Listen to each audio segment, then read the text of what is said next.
After City Councilor Greg Travis, who represents parts of western Houston, told about 250 people that an Army Corps of Engineer official told him that certain gauges measuring water levels at the Buffalo Bayou, the city's main waterway, fell due to a decision to release water from 2 municipal reservoirs to avoid an overflow. More than 450,000 people still either do not have safe drinking water or need to boil their water first.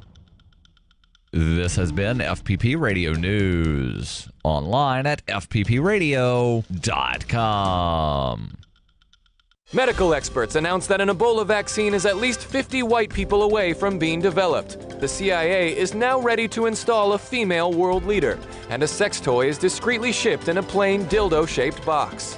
Rising to the top of the video news summary game through an unstoppable combination of glad-handing and payoffs, this is the Onion Week in Review. Reflecting on his accomplishments and questioning his current abilities, the Lord God Almighty, our Heavenly Father and Blessed Savior, told reporters that he was no longer confident whether he would be able to create the world in only 7 days. He who commanded light to shine from the darkness admitted that the mere thought of producing the entirety of the universe from nothingness, a task he once completed with time to spare, had become surprisingly daunting, and added that creating a small, lifeless moon or asteroid now seemed like a more realistic goal. In this week's science news, psychology comes to a halt as weary researchers say the mind cannot possibly study itself. This is the Onion News Network.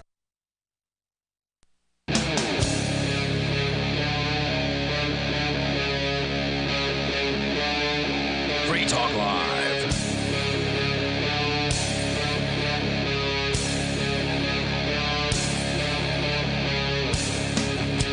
It's Free Talk Live, the live Sunday edition of the show. You can dial in toll-free and join us right here. Our number is 855-450-FREE like freedom. That's 855-450-3733. And we've got Skype as well, so feel free to Skype in and join us there. It's Skype username LRN.FM. Should you wish to contribute your thoughts, your opinions, your ideas, news you want to discuss, whatever is on your mind. It's Ian, Jonny, Ray, and Mark in the studio tonight, as is typical for our Sunday edition. Now, what's not typical is the monster hurricane that has been pounding southwest Florida over the last 24-plus hours. People down there, it's weakening at this point, so I guess it's still kind of skirting the coast. What, around Naples or something like that? It's up in the state. It's on the land. It's on land now? Yeah, it's on land. And it basically hit at Marco Island or Goodland, depending on your... That's what, southwest Florida? Your socioeconomic strata. Yeah, it's right there. So last night we talked a lot about the outrageous story about Miami police threatening homeless people with forced incarceration or a forced mental health evaluation, which means they would put you in a cell for 72 hours, locked down until they can determine whether or not you are able to take care of yourself if you, for instance, refuse to go into a shelter. But apparently, according to freerangekids.com, not everybody was allowed to go into those shelters. Story from Steve Yoder, a potentially catastrophic storm, which, this was written a couple days ago, or yesterday, I guess. And then apparently Sheriff Grady Judd from Polk County has issued a warning. Some of the best stories in Florida come out of Polk County. Quote, if you go to a shelter for Irma, be advised, sworn law enforcement officers will be at every shelter checking IDs. Sex offenders/predators will not be allowed. Oh, that's right. As a sex offender, you cannot just go to a shelter because God knows something may happen. You may go bananas there. So I thought that was interesting. Now, obviously, Polk County not the same as Broward. Isn't that where Miami is? Yeah, Polk County's not the same as Broward. You're right. So you have Polk County's not the same as any other county in Florida. That's right. Okay. I don't know if I've ever even been to Polk County. What's there? The strawberry fields? Is that pretty much? Have you been to Orlando? Yeah. Is that in Polk County? Well, no, but you had to pass through it to get there. Okay. I-4 all right. Largely sits in Polk County. Gotcha. Well, and it is. That's what like the Gatorland thing is, or something like that. It's a it's a thoroughfare. I mean, at this point, it is populated, and it's like somebody took a redneck girl, dressed her up. At this point, yeah. So I just thought it was an interesting juxtaposition that on one hand you've got one sheriff saying, you either get into our shelters, homeless people, or else we're going to force you into some sort of psychiatric treatment.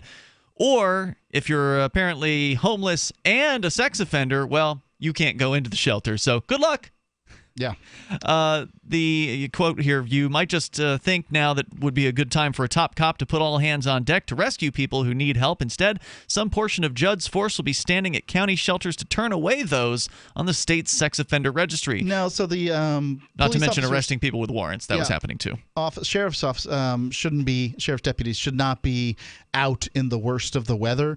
You've been given your warnings. You've been told, this is bad weather. You've been told to evacuate. Should the Weather Channel people be arrested too? Because they are out there in the worst of the worst. I mean, that's got to be crazy, right? Well, this is one of these interesting things. People who are in broadcast have a pass. So I'm allowed to be on the roads during a blizzard here in New Hampshire, is that heading right? from my house to here. Yeah. I mean, that's the rule.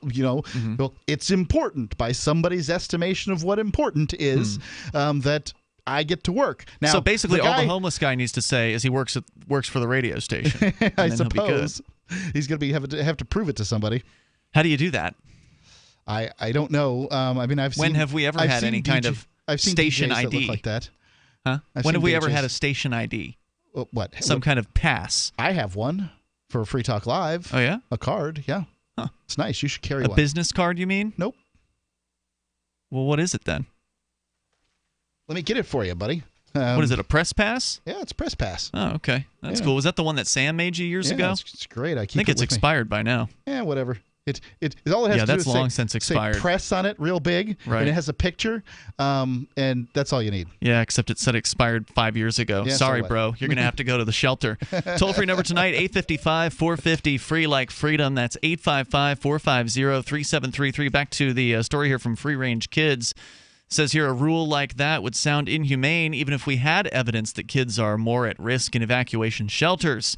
But the sheriff, and again, why would anybody think that you're around hundreds of people, presumably, in an evacuation shelter? I mean, if somebody were to do something untoward... Yeah, raising an alarm would not be difficult. Yeah, it's not going to go very far. I don't think you're going to find much private space in an evacuation shelter. But the sheriff the Superdome in New Orleans. Or was it Houston? Didn't they take people from New Orleans and put it into... Was the Superdome in New Orleans? I don't know where that is. Because I remember they took people to, like, Texas, didn't they, after Hurricane Katrina? Wasn't there some sort of big storage place there? Yeah, but that's not where the Superdome is. No? Okay. What happened to the Superdome? Was for people who didn't evacuate. There were a lot of sexual assaults alleged. Yeah. Really? Yeah. Pooping in the corner. Effluence of all kinds. But it's a concern when you cram people in and you've got, how many sheriffs or social workers do they have there? And it's chaotic. That's a legitimate concern. A comprehensive 2007 paper on sexual assaults during storms noted that, quote, there is relatively scant data on the vulnerability of evacuees of hurricanes or other disasters to sexual assaults in the United States, unquote. Worse, the sheriff... Scant data doesn't mean that it happens often or doesn't happen often. It just means there's scant data. We just don't know. Worse, I can see why people are. People are pent up in a room or whatever. I would think that violence would be more likely. The smaller the area that you keep animals in, the more likely you're going to have a scrap. They're going to lash out. Yeah. Now, I wouldn't think that sexual assault would be the biggest thing, but kids are annoying. Maybe somebody's going to smack one. I don't know. Worse, the group the sheriff is exiling, quote, sexual predators, unquote, is a hopeless melange, encompassing even teen sexters. While much of the public believes that anyone on the registry is an insatiable predator, that's what they believe, yes. Study after study has shown that 95% of them will not offend again. An op-ed this January in the Gainesville Sun by a therapist who's worked with ex-offenders for 20 years explains it best. Quote, in Florida, the definition of adult and child is a moving target. In terms of victims, anyone under the age of 18 is considered to be a child, unlike 40 other states where the age of consent is lower. Florida's age of consent is 18. When it comes to offenders, children as young as 14 who may have experimented with neighborhood kids can and regularly are convicted of sexual offenses as adults. Since their victims are almost always younger, they are considered especially dangerous as they have targeted such young victims. One of them has to be younger between the two. If there are two young people who are experimenting sexually, one of them necessarily has to be younger than the other.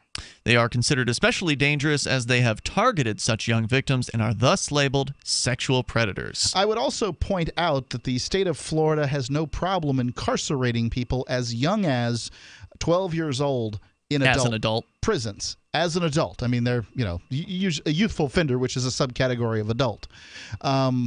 I mean, how can they, on one hand, say that a 12-year-old can't consent, but on the other hand, say that they're responsible? It's a really strange thing that they do. She gives some examples from her caseload. Quote, an 18-year-old high school student had sex with a 16-year-old from school. He's convicted of a sex crime against a child. Must drop out as he cannot now be around children. Yes. And his hopes of joining the military after graduation are dashed. Instead, he's labeled a sexual predator for his entire life. Had he done this in Georgia, where the age of consent is 16, no crime would have been committed. A 22-year-old man meets someone in a chat room who claims to be 20 and posts a stock photo of a woman roughly that age. The conversation turns sexual, and they exchange photos of their genitals. Her parents discover the photos and call the police. He is arrested and convicted of sending material harmful to a child and labeled a child sexual predator. She was 14 years old, though he had no way of knowing this.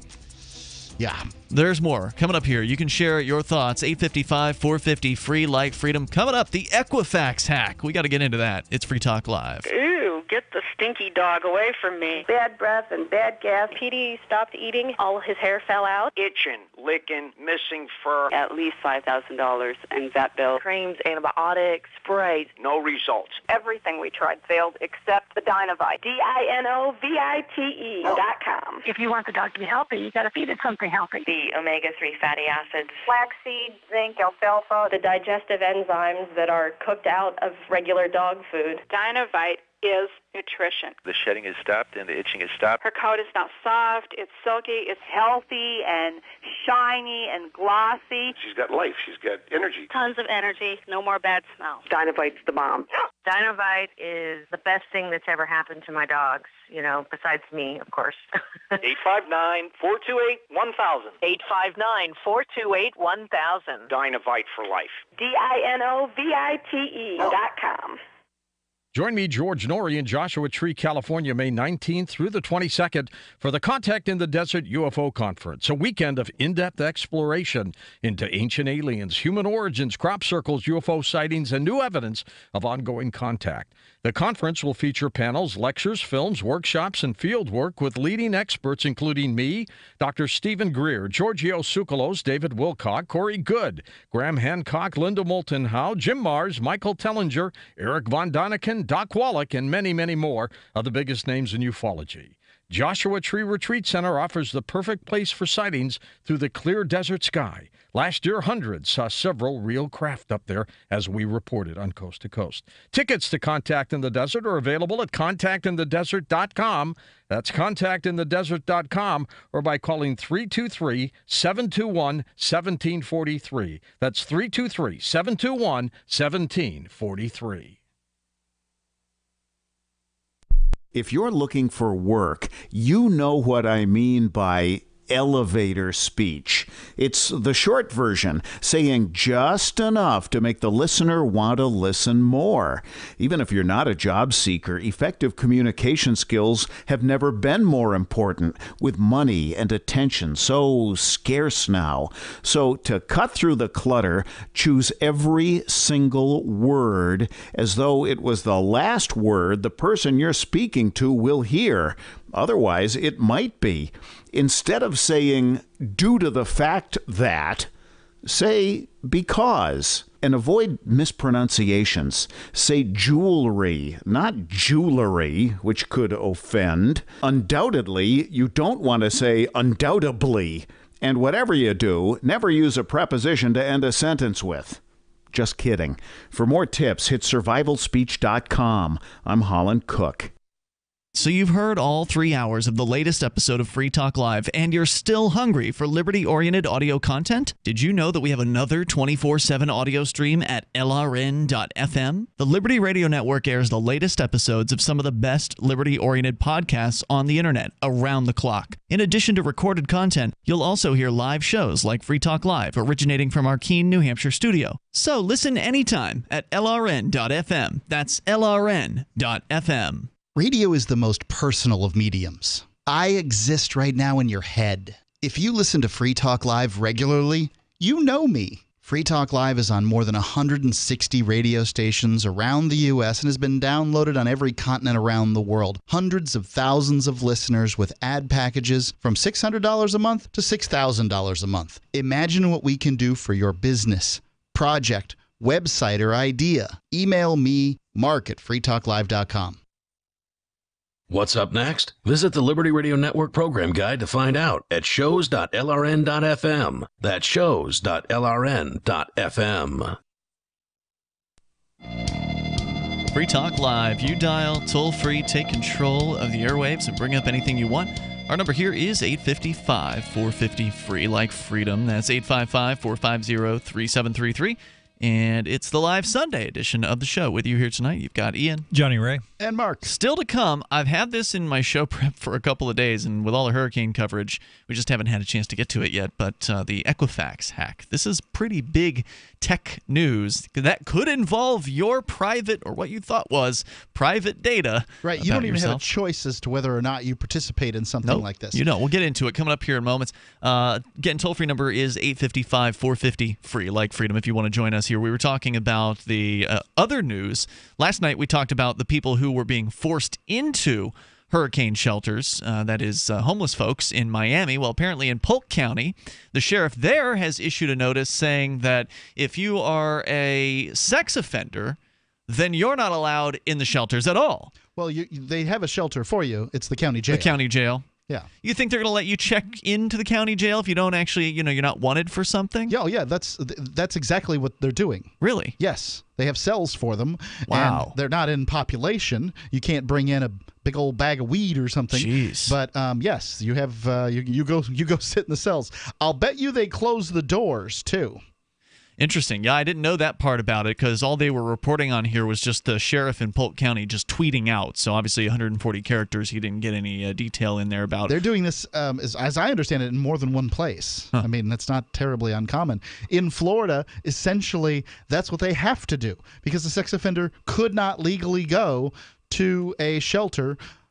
Now, most places probably aren't going to check because... Oh, they're checking. Well, I said most places. Yeah. This is Polk County. Yeah. Oh, I've heard they're checking at a variety of these places in Florida because they want to find people with warrants. I wouldn't check a single one. I wouldn't trust a single one of these people. Yeah. I'm just saying, being from Manatee County, I got a little something to say about Polk County, I guess. Are they right next door to one another? Yeah, not too far. We played those. Rednecks in football. So back to the story here from FreeRangeKids.com. You've got Lenore Skenazy, and she's pointing out that a lot of these people who are considered to be sex offenders or so-called sexual predators in the state of Florida include a bevy of individuals who, they're not predators. They're just people who got caught up in circumstances that led them to being charged with things like statutory rape when, as they point out here in one story, a 22-year-old man met someone in a chat room who claimed to be 20, posted a stock photo, so somebody else's picture, right, of some woman who was not the person that he was talking to. He exchanged photos later of their genitals. When the conversation turned sexual, he sent him a real genital picture. Don't know about the reverse, but mom found the picture. Guess what? She called the cops. Even if it wasn't real, I imagine sending anyone's a picture penis that you got off the internet to a person who's underage. Right. This is something. The crime was sending material harmful to a child. This is something that likely would have been beaten in trial. However, why? because because she lied. Yeah, because I mean, you have to get a jury to say, "Oh yeah, that's fair," and this just rings of unfairness. The problem is that this man was likely offered probation if he would just sign a guilty plea and end up on the registry for the rest of his life. For the rest of his life, and that's the difficulty here, is that we don't have a judicial system anymore. We just have a plea bargaining system. I mean, your chances of ever ending up at trial are very, very slim. And it's not like they're ready to give out, bonds to people who are sex offenders. Can you afford it? Can you afford the attorney to keep fighting? These are the things. Most people can't. These are the things that people keep asking themselves. And in a lot of cases, the answer, in 99-point-something% of the cases, the answer is no. One more example from the lady here that they interviewed, who has a bunch of cases that she's worked with. She's worked with ex-offenders for 20 years. She says that study after study have shown 95% won't offend again, but yet they're still treated as though they're the dregs of society. Right, and that's the other thing that needs to be brought up here. Not only does Florida have a crappy system where they're taking people who are tinkling out behind a building or something, calling them sex offenders, and people, a whole variety of stuff, because that's not what people think of when they hear the term sex offender. No. Second thing is, the reason people believe we have a registry, the reason people want a registry, is they believe strongly that sex offenders are likely to reoffend. And I believed this until I began looking into the numbers. And there are very few crimes that are less likely to reoffend than a sex offender. I can tell you one of them is a murderer. That's the least likely to reoffend, probably because a good portion of them spend the rest of their lives in prison, would be my guess. But sex offenders, the ones that can't be cured, they're getting long sentences in many cases. So Final example here. I'm not sure that we're achieving what we're attempting to achieve here. A 23-year-old, and these are real-life examples from this lady's experience. A 23-year-old man goes to a dance club and picks up a woman at the bar. She goes home with him, and they have sex. 3 weeks later, he's arrested on a child sexual battery charge. The woman was 17, and guess what? She used a fake ID to get into the bar.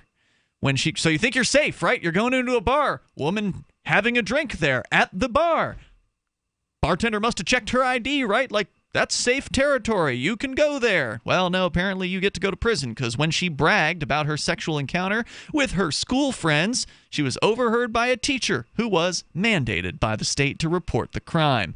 That man is now convicted and labeled a sexual predator. She continues, she says, quote, "I don't mean to imply there are not true child victims, children sexually exploited by unscrupulous men, nor do I want to minimize the harm done to children by, say, a trusted adult, such as a stepfather. Children are profoundly harmed by such activity. But when the term sexual predator applies alike to young men with consenting partners as it does for pedophiles, the term is, in effect, meaningless." Yeah, and so I think that most Americans can agree that if a 18-year-old and a 17-year-old have sex, that no crime has been committed here, and that there should be, at the very least, look, I think that that the age of consent laws are a real problem here in America, but at the very least there should be sort of a window, with the sort of ages, these ages are acceptable. Should a 19-year-old that has sex, that would have been an upperclassman, somebody who was a senior who then graduates and then has, perhaps retains his girlfriend or her girlfriend, I don't know what the answer is, who was a junior at the time, this span of time could certainly be the case. I just don't think that it's worth throwing people in jail over this span of time. In a case where duplicitousness has been involved, where the young person has lied about their age, and it is demonstrable that they've lied about their age, I mean, at the very least, that should be taken into. I mean, should we be charging somebody in that circumstance? It's ridiculous. I say no. You can share your thoughts with us. Our toll-free number is 855-450-FREE, like freedom. Let's go to your calls and thoughts, and then we'll do that coming up here in moments. And then we'll talk about Equifax and how it is that not only is their security breach a complete disaster, according to techdirt.com, it will almost certainly get worse, is what they're saying. And again, your private information may have been caught up in this. Over 143 million people were affected. 855-450-FREE, like freedom. 855-450-3733. This is Free Talk Live.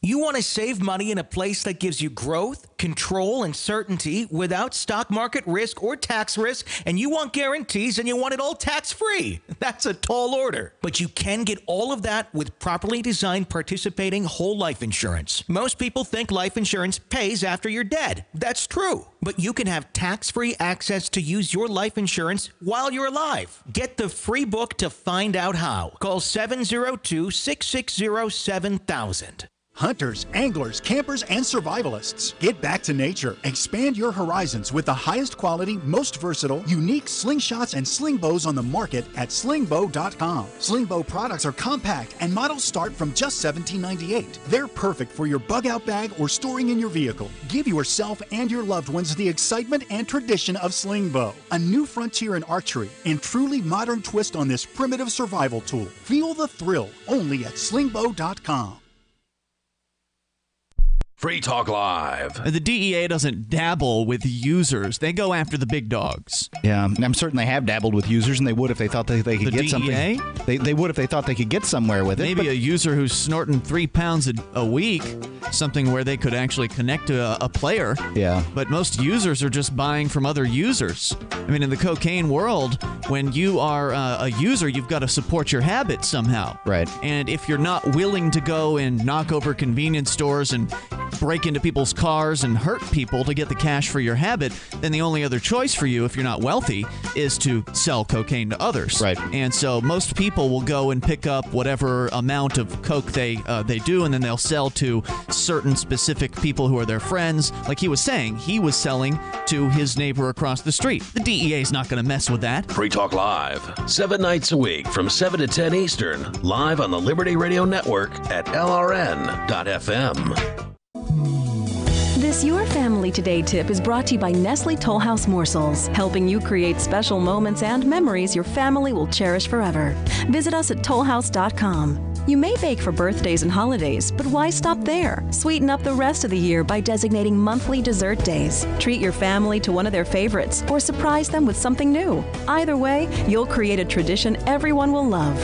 For more tips like these, visit us at parenthood.com/yourfamilytoday.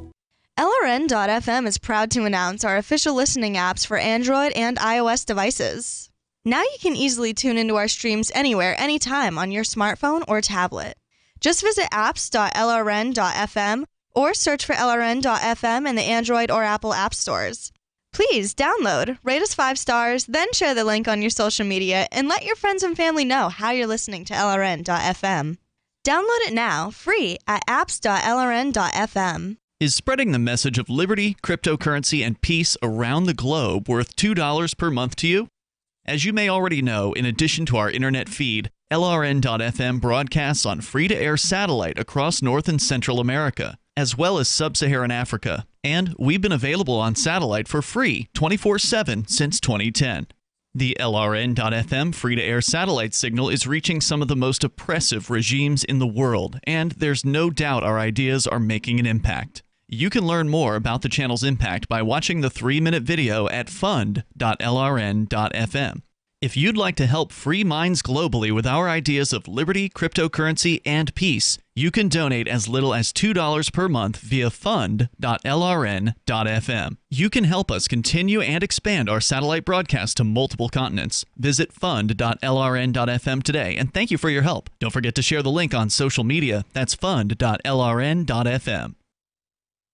If you enjoy LRN.FM, please contribute to your favorite shows via their websites and become an amplifier at amp.lrn.fm. That's amp.lrn.fm.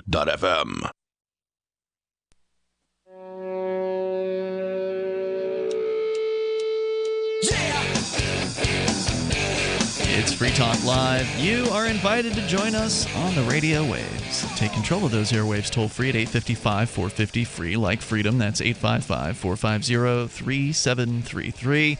Whether it's the Hurricane Irma situation on the ground and the various different insane government policies that we've been talking about surrounding that, or the Equifax major data breach that happened not this week. Apparently it happened earlier this summer.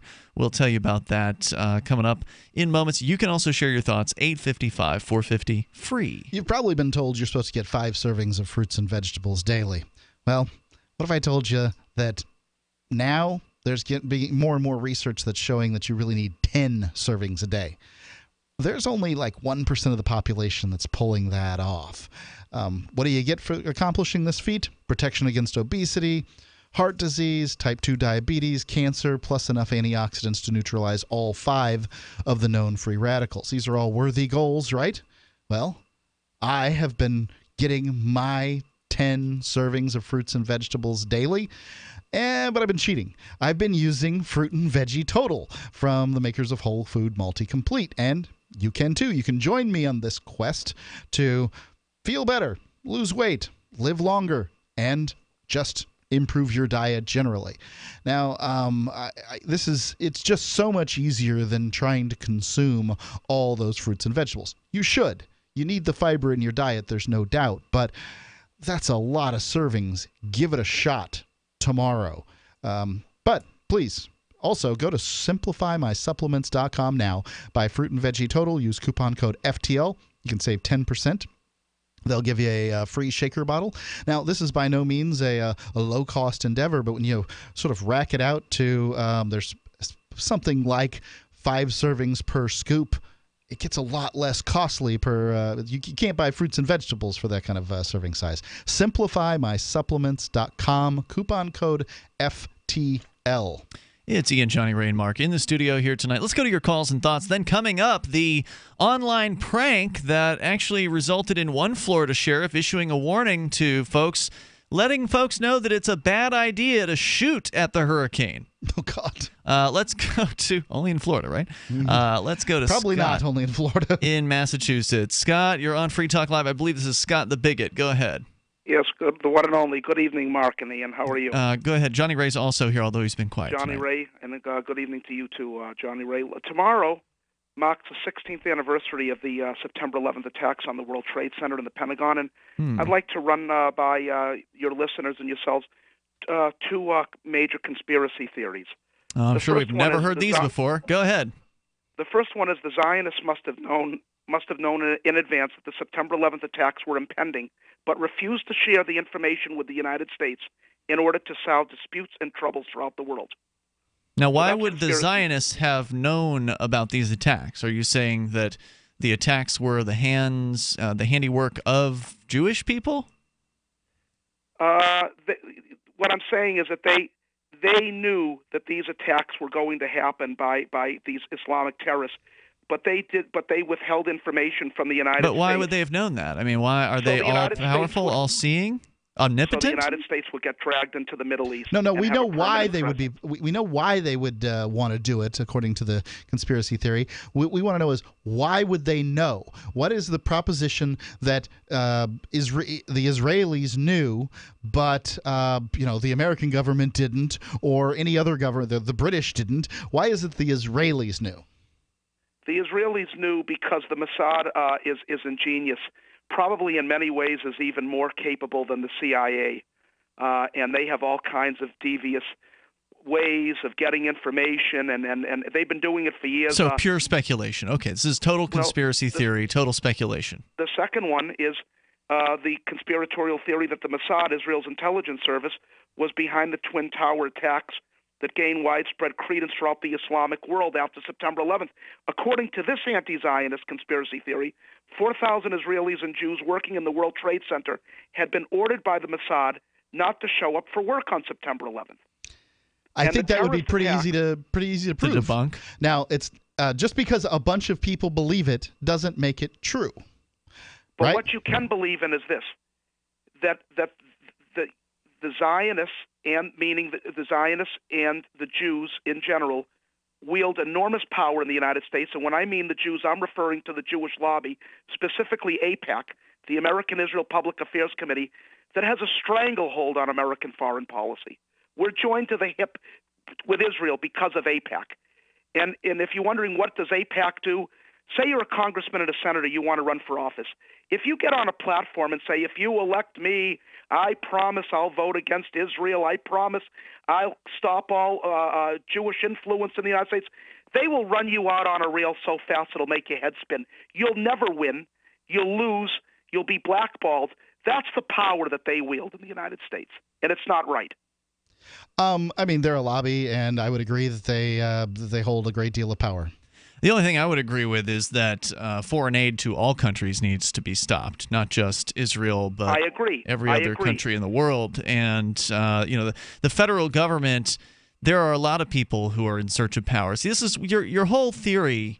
It breaks down on the idea that it's just this one group that is in control of everything. I mean, it's just absolutely absurd. Of course there are Jewish people who want to control others, just as there are Christians who want to control others, just as there are atheists who want to control others, and they will do whatever it takes, these people who desire power, and they'll do anything. They'll put any amount of money and risk on the line in order to achieve that power if they believe that they can. So the idea that just because they're Jewish...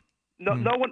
Yes, there are influential Christians. There are influential Muslims, but there's a difference.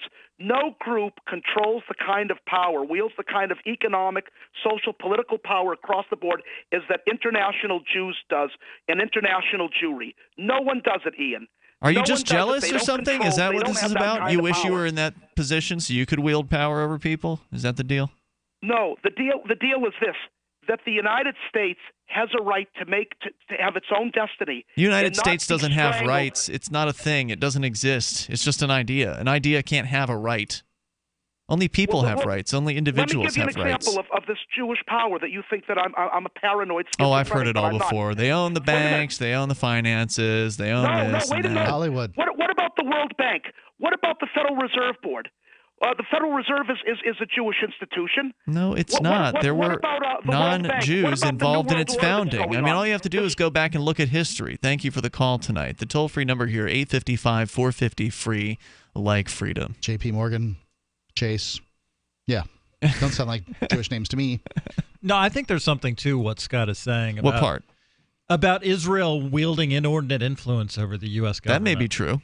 Yeah, you didn't hear me agreed argue to that. No, yeah. you agreed to I won't argue that particular point. I think that Israel has too much influence in the United States, and I think that both parties, for the reasons that they have, decide to support Israel for sort of different reasons. The Republicans, they have this column of the moral majority types who want Israel to stay intact because that's part of sort of creating the end times. It's some sort of religious thing. Yeah, that's what I think that going back to Balfour, first of all, I'd like to say I don't know anything about the Middle East, but I've had this theory that going back to the Balfour Declaration, which I understand created the modern state of Israel, the Western Protestants have felt like the power of Jerusalem would be the greatest power they could wield. You know, the power... All of the West was Christian, basically, and the center of Christian power,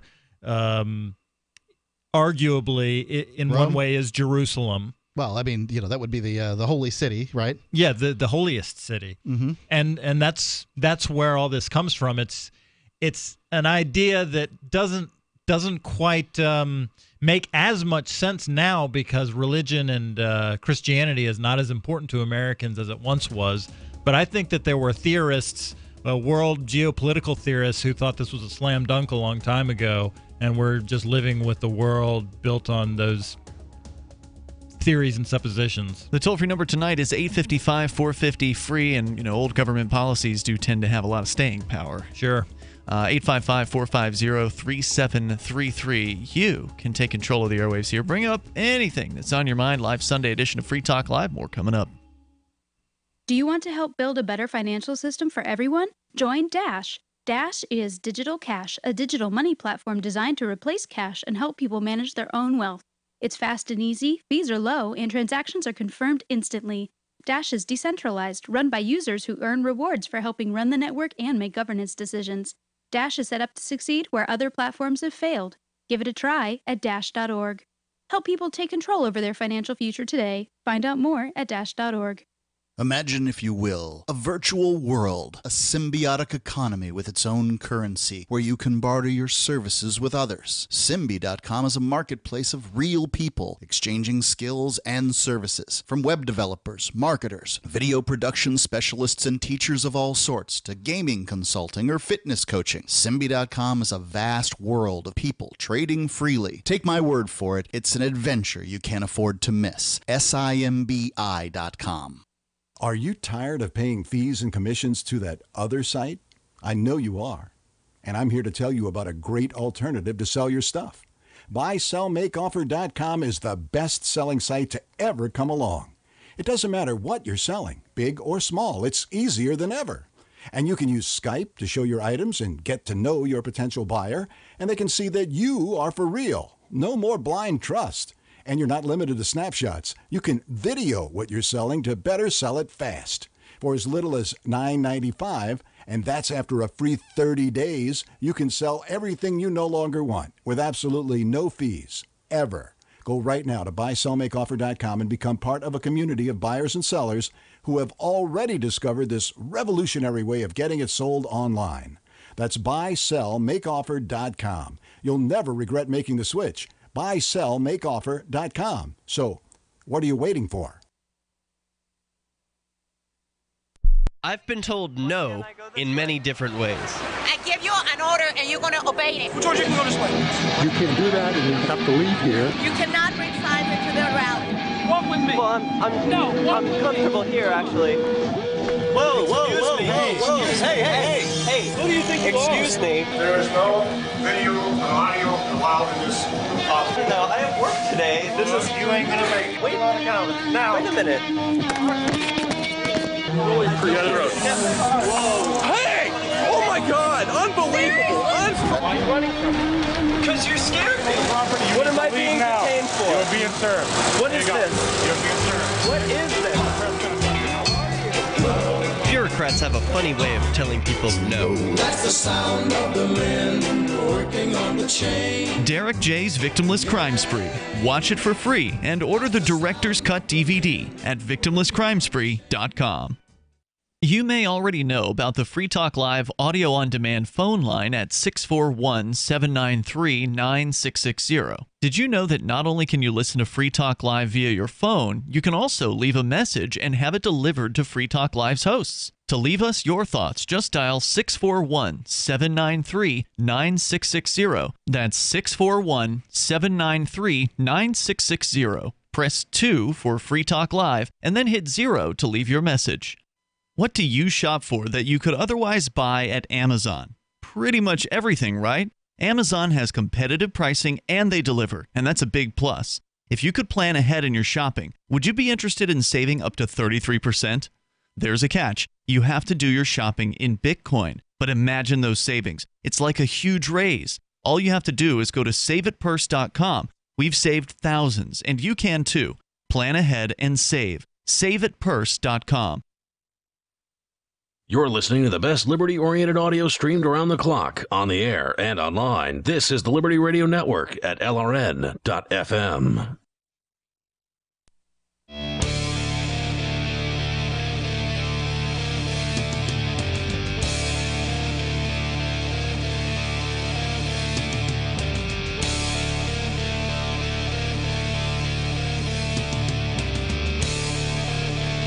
It's Free Talk Live, live Sunday edition of the program. You can dial in toll free, bring up anything that you want. We've been talking mostly about hurricane-related stuff, but of course you can take control of the airwaves. You bring up whatever's on your mind. With you in the studio tonight, it's Ian, Jonny Ray, and Mark. And also Freedom's Phoenix is a liberty-oriented news aggregation site. If you want the newest and freshest stories and perspectives on current events from those who value liberty, then freedomsphoenix.com has them.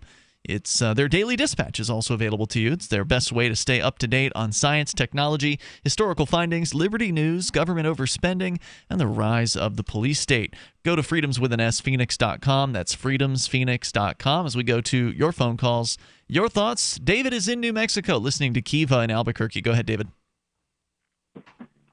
Yeah, can you hear me all right? Yep, go ahead with your thoughts. I got my own point, but your last caller had some points that are, if you just look at the facts that are available, kind of there's some point to it. But anyway, corruption in government, and if in the future people have any similar stories, I'd be interested in hearing them on your program. What government does to obstruct you, one of the things that I've run into lately, I discovered a lawyer taking money from the taxpayers by signing up to get a paycheck for work that he didn't do. And so I began investigating that under from a whistleblower point of view. And I was dealing with the court system here, trying to get that information, in this case, the administrative office of the courts in the state, New Mexico. And when I started asking questions over the phone there were 3 different individuals involved that I needed to get information from. And when I started asking questions that was going that direction, as far as they could tell that I was investigating, where some money was going. Mm-hmm. They would, I'd be talking to them. Well, first of all, they wouldn't answer my phone calls. Once they knew that I was trying to get a hold of them and they knew what it was about, I could call the 3 different women that were working there. I could call their numbers day after day, literally for weeks on end, and they would, and their voicemails all said, "Please return, or we'll leave a message, or return your call." Yeah, it doesn't make you feel very served when they do that, does it? Yeah, those public servants aren't serving real hard. Right. Not one single time did any of these 3 ladies return a call. Not one single time in over weeks and weeks and weeks. And then when I would call them every once in a while, meaning like for each of the 3 different numbers, maybe once every week or so, it appears that they didn't quite check their caller ID in time and figure or remember what my number was, and they would pick up. And then I would start asking my questions, and at some point they would find some excuse, some point not too far into me asking I got a questions, cake in the oven, gotta go. Yeah, exactly. That would happen over and over and over again. Mm-hmm. And I'm wondering if other people have hit that type of or similar. Oh, absolutely. I mean, this is typical of government. I mean, they have no obligation to talk to you, right? Like, they're supposed to be open and accountable. At least here in New Hampshire, there's I think it's Amendment number 8 of the New Hampshire Bill of Rights. It says that government is supposed to be open and accountable, which means they're supposed to answer your questions when you ask it of them. But as we've seen again and again in a recent case, and thanks, David, for the call tonight. In one recent case, our Friday night co-host Chris Wade from thinkpenguin.com, he contacted the state police here in this region, so State Police Troop C, as they are called, after a DUI checkpoint last weekend that we talked about in detail on Friday night. And he asked for the results. How many arrests did you make? What were they for? What were, the tickets that you gave out? What were they for? They did respond by giving him their official press release, which did give a little bit of information. It mentioned that they made 2 arrests, neither of which were for DUI. They mentioned that they wrote 3 tickets for open container violations, but they also said they had given out multiple violations for traffic violations, for automotive-related violations, perhaps. But they didn't say what those were, and they didn't say how many there were. They just said multiple, which could mean 2. It could mean 20. Could mean 200. We have no idea. So he called them back and asked them for that data. Oh, well, thanks for giving me what you did give me, but we'd like the full data on what happened. And that's when the stonewalling started for him. Then it was, oh, well, we're not going to give that to you. Oh, well, then I guess we'll have to file a Freedom of Information request, what they call a 91A here in New Hampshire. So he'd never done a 91A before. I helped him walk through it a little bit, and he filed that, or attempted to file it, with a local dispatcher. But she told him, no, you can't file that here. You're going to have to file that in Concord, which is the state capital here in New Hampshire. And I told him that was news to me. I'd never heard of that requirement before. But he went ahead and he filed it in Concord, and then they got back to him. One of the problems with that is once they can figure how to give you the runaround, they then give everyone the runaround. The same runaround. The same runaround, you know? And so then he files that in Concord. Then later they finally get back to him and they say, yeah, we'll get you that information. It's just going to take up to 90 days.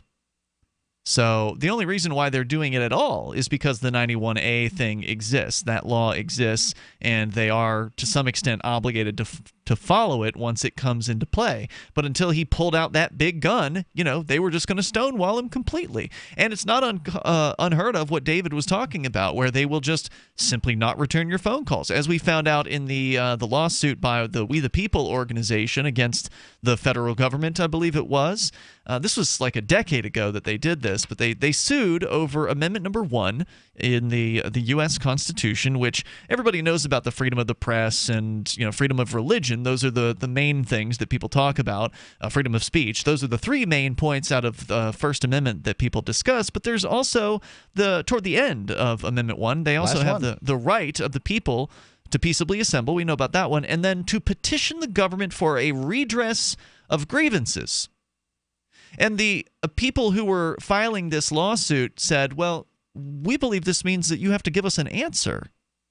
And unfortunately, the Supreme Court ruled against them. The Supreme Court ruled to say that no, the government doesn't have to give you an answer. You can petition them for a redress of grievances. But that doesn't mean that they have to actually redress your grievances. I mean, for God's sakes, Americans, read it. Yeah. You're just allowed to petition for a redress of grievance. It doesn't say in our founding documents that we have to redress your grievances. Right. That's what government's about. It's all about you having grievances against it. It's an organization designed for you to be upset with it. Here, have a petition. It is the most inefficient organizational model possible. Right. I mean, of course there are going to be grievances. And when we attempted to redress grievances back prior to the Civil War, just people complaining about slavery, about the government letting one person own another person, and we got sick of it, so we stopped that, and they were just not bringing it back. Goodbye! Right, and good luck holding any of these bureaucrats accountable, because these are unelected bureaucrats that you're dealing with. I mean, you're not even going to get a state representative on the phone in most states. It's almost impossible to get through their gatekeepers. You can do it here in New Hampshire because they don't have gatekeepers. But in most places, you can't talk to those people. And if the bureaucrats of whatever department you're trying to get in touch with don't feel like talking to you, then the best you can do is go down there and physically try to confront them. But then again, a lot of these government bureaucracies are behind bulletproof glass windows, where they'll just shutter the windows or, bring the blinds down if they don't want to talk to you. Yep, see you later. And, even if you know the identity of the bureaucrat that you're trying to get answers from, there's no real path to any kind of an accountability of that. What do? Complain to their manager? Well, the manager's not going to call you back. So what do you do then? You bring some sort of petition to the state representatives and try to get them to give these bureaucrats a, finger wagging and say, hey, you need to give an answer to Mr. Smith here. He's been trying to get answers out of you for 5 years. I mean, how long is that going to take? You can't do it. If they just don't feel like calling you back, sorry, you're just going to have to pay their salary.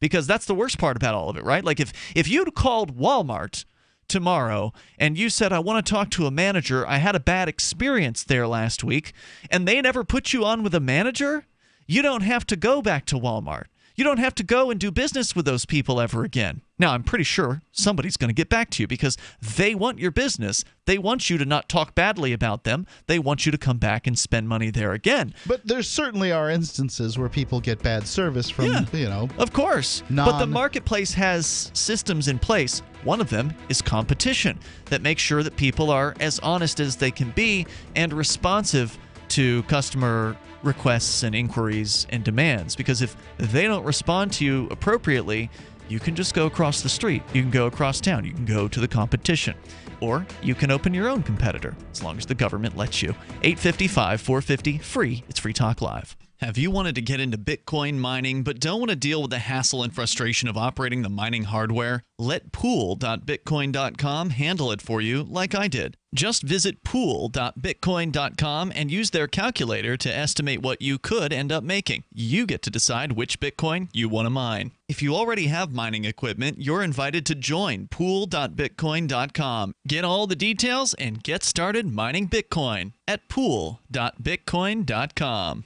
Ooh, get the stinky dog away from me. DINOVITE.com. Order a 90-day supply of Dinovite for your dog this week. We'll send you a bottle of NomoFlea free. NomoFlea flea spray kills fleas safely with no poison. Because it's a polypeptide protein molecule made from vegetable oil. Try NomoFlea. Free this week at Dinovite.com.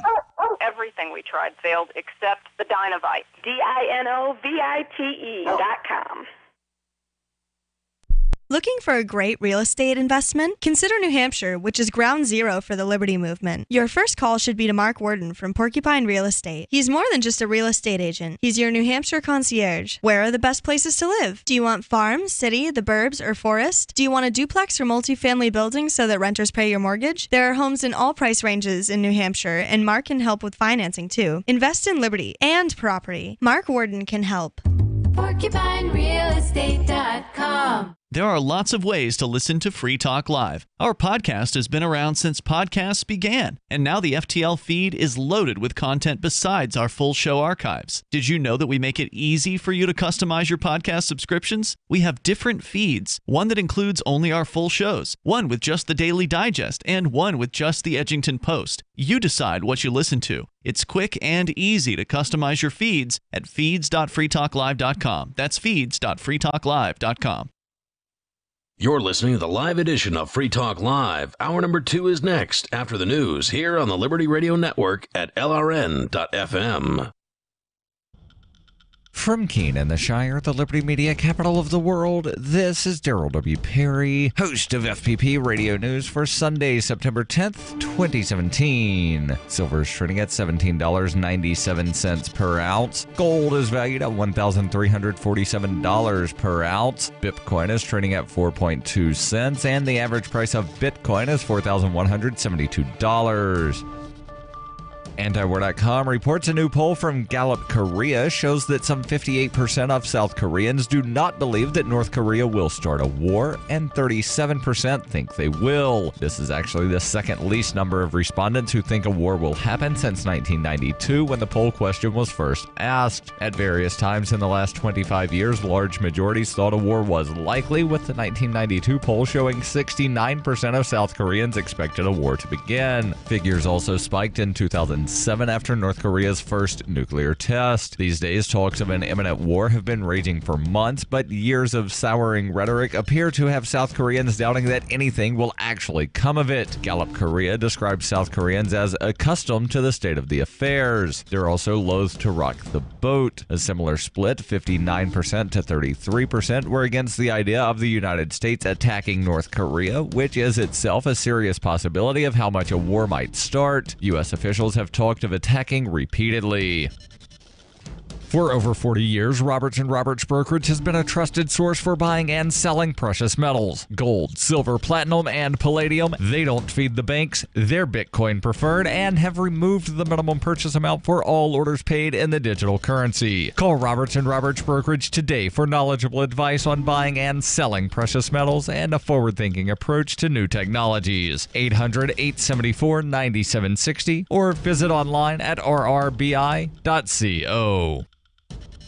UPI reports as Hurricane Irma looms to the south, millions of Florida residents are bracing for the Category 3 storm to run up the Gulf Coast. Conditions from Irma, rain and strong wind gust, began to arrive in parts of Florida on Saturday, and the storm itself was forecast to make landfall Sunday morning. After tracking west, Irma stalled a bit near the Cuban coast on Saturday. Forecasters said it's possible Irma could regain some strength as it crosses the warm waters in the Florida Straits by early Sunday and make landfall as a Category 4 storm. Florida Governor Rick Scott warned at a news conference Saturday from the Sarasota County Emergency Operations Center of severe impacts from the catastrophic, life-threatening hurricane, adding that Irma had already brought tropical storm-force winds and left nearly 25,000 people without power as it began to batter the Florida Keys. Evacuations were ordered for several areas in South Florida and the Florida Keys earlier in the week. FEMA Administrator Brock Long said Saturday everyone in the southern island chain should have gotten out by now. Hurricane specialist Mike Brennan said immediate concern right now is anyone in the Florida Keys. Your life may be at risk. Governor Scott warned of deadly storm surges of 6 to 12 feet above ground along the east and west coast of Florida. It appears the heavily populated cities in the Miami metro area, Miami, Fort Lauderdale, Boca Raton, and West Palm Beach, have dodged the bullets of a direct hit of the hurricane, which is what had fueled forecasters' main concerns for most of the past week. Forecasters, though, maintain that dangerous conditions may still be present on the East Coast, including some storm surge and heavy rain bands. Governor Scott said residents in evacuation zones in southwest Florida should be on the road out of the state or find the nearest shelter. When you hear the word lobbyist, you probably think about greedy corporations, but not all lobbyists are the same. Some are fighting for the freedoms you hold dear. Liberty Lobby LLC is doing just that in New Hampshire, working hard to represent you, not some special interest group. You can help by going to libertylobby.info, where your contribution will give us the tools we need to ensure that your voice is heard. Visit libertylobby.info today to find out more. Reuters reports angry Houston residents shouted at city officials on Saturday over decisions to intentionally flood certain neighborhoods during Hurricane Harvey as they returned to homes that may have been contaminated by overflowing sewers. A town hall meeting grew heated after City Councilor Greg Travis, who represents parts of western Houston, told about 250 people that an Army Corps of Engineer official told him that certain gauges measuring water levels at the Buffalo Bayou, the city's main waterway, fell due to a decision to release water from two municipal reservoirs to avoid an overflow. More than 450,000 people still either do not have safe drinking water or need to boil their water first. This has been FPP Radio News. Online at fppradio.com.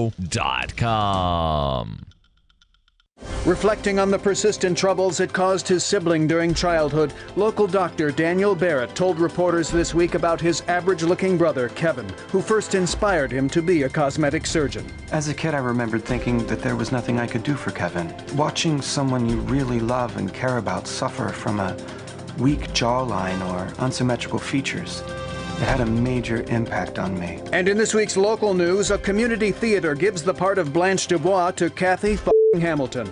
In other news, a moviegoer manages to sneak candy past a teenage usher, earning $7 an hour. A new app matches you with others in the vicinity who wasted $2.99 on the same app. And a Roman centurion crawling out of a New York City manhole cover is in for one wacky adventure. Having graciously spread my knowledge to the uneducated masses, I now return to the stately, elegant ranks of News Announcer Society. For more, keep checking theonion.com. This is the Onion News Network.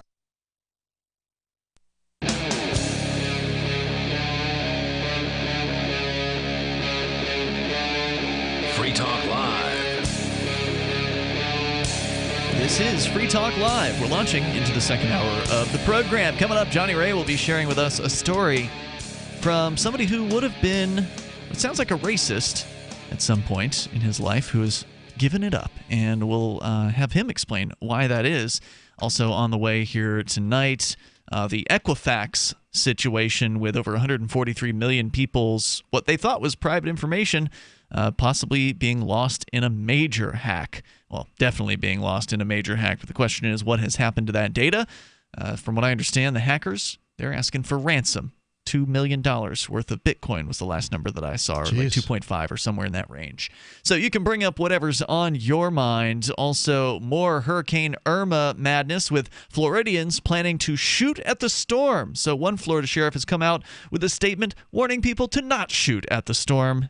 We'll tell you about that on the way here. And your calls and thoughts are welcome. Let's go to Temper. He's on the line on Skype. Go ahead, Temper. You're on with Ian, Jonny, Ray, and Mark.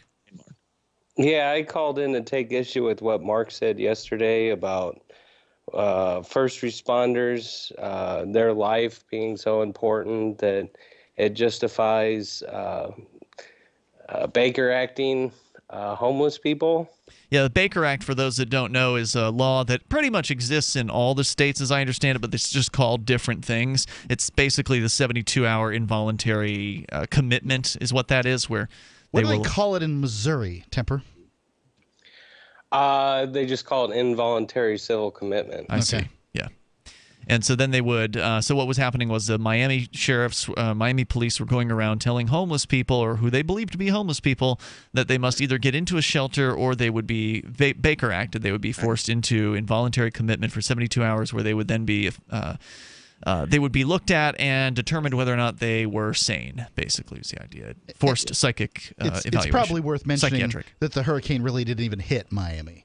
So, you know. Well, this was beforehand. This was, and there is still a lockdown, by the way, according to, let's see here. This is the New York Post saying that today, Sunday, there's a 12-hour curfew in Miami. So even though it didn't hit Miami, they're still treating that place as though it is a hurricane-ravaged lockdown zone. Because all the first responders have left. All the cops have gone north. So what were you calling about specifically regarding last night's discussion there, Temper? Well, first, I mean, there's a huge slippery slope. I mean, first responders often have to respond to, rock climbers that go out in the middle of nowhere and do some pretty dangerous thrill-seeking behavior. Yeah, you had posted some stuff on our, I think it was the Free Talk Live AMP group on Facebook for the Free Talk Live amplifiers, where you gave several examples of people doing really like insane extreme sports or whatever, or like even just kayaking, where they end up getting hurt and they have to get rescued. And so your argument was basically, well, if Mark is saying that nobody should be able to be free because a first responder might get hurt trying to rescue somebody, then shouldn't all extreme sports people be forced to not perform those sports or something? Is that your point? I'm pretty sure here in New Hampshire, and I obviously can't speak for every state, and I'm certain that this isn't true for every state, but in New Hampshire, if you hike the wrong spot and you do something sufficiently stupid, the chances are very high you're going to get a bill, and it's not going to be a cheap one at all. So, well, there is some defense to that. Go ahead. Those homeless people will get a bill too, and they obviously can't pay it. Yeah, and I mean, I can say this from experience. I mean, it's on average, it's about a $13,000 bill. Really? Just to be involuntary committed? Yes, and you're responsible to pay that if you wanted the services or not. And I mean, this isn't the Hilton that they're sending you to. I'm sure it's not. I mean, and keep this in mind as well. If they take these people in and do an evaluation and they don't start treatment, then they have to let them go. Mm-hmm. That's correct. Immediately. So in order to actually hold them, they're going to start drugging these people. Well, they can hold them for 72 hours. And then beyond that, they have to convince a judge that they should be allowed to continue to hold them. Yeah, the Baker Act was pared down because a retired psychiatrist in Longboat Key committed her neighbor because he was annoying her. Oh, jeez. They can hold them for up to 72 hours without a judge. That's correct. But as soon as they do an evaluation, if they're not a danger to themselves or others, they have to immediately discharge them. Right, but they can wait until 71 hours before they do the evaluation. They don't have to do that right away. They have to do an evaluation as soon as humanly possible. Well, all they have to do is say, well, we're really busy right now because the storm, and we'll get to you as soon as we humanly can. Yeah, in the case of that situation, you can believe they're going to hold those homeless people for as long as they feel like holding them, and then they'll let them go. And if it goes over 72 hours, what's a homeless person going to do about it? Lawyer up? Yeah, that's not going to happen. Yeah, I would like to defend my statement in that I said, look, in the vast majority of these cases, these people want more state. They beg for more state. They demand more state. How do you know? Have you done an interview of all homeless people? No, obviously not. I'm just talking about the ones that I've experienced that are always got their hand out demanding stuff. Well, that's because you're going to experience the ones that have their hand out. You're not going to experience the ones that are just camping out in the woods and just kind of living their life how they want to live their life. I apologized to that one guy. Do you remember? Well, the guy in the video obviously didn't want any help. That's what he said exactly. He said he didn't even want to talk to him. That's when the cop went over to him and said, well, you're being very aggressive. He said the homeless guy was being aggressive? Yes. Ridiculous. So I don't think, Mark, that you can speak for homeless people. They're different. They're individuals. Sure they are. You can't just put them all into the same category. While, yes, there are, I'm sure, plenty that would love to have government handouts, there are also those who probably just want to be left alone. Temper, thanks for your call tonight. I appreciate it. The toll-free number is 855-450-FREE like freedom. That's 855-450-3733. But government refuses to leave some of these folks alone. We see stories again and again. Just right here in our very own Keene, New Hampshire, there are a couple of known homeless camps. One of them behind the Hannaford Shopping Plaza. Apparently, there's still some people living back there.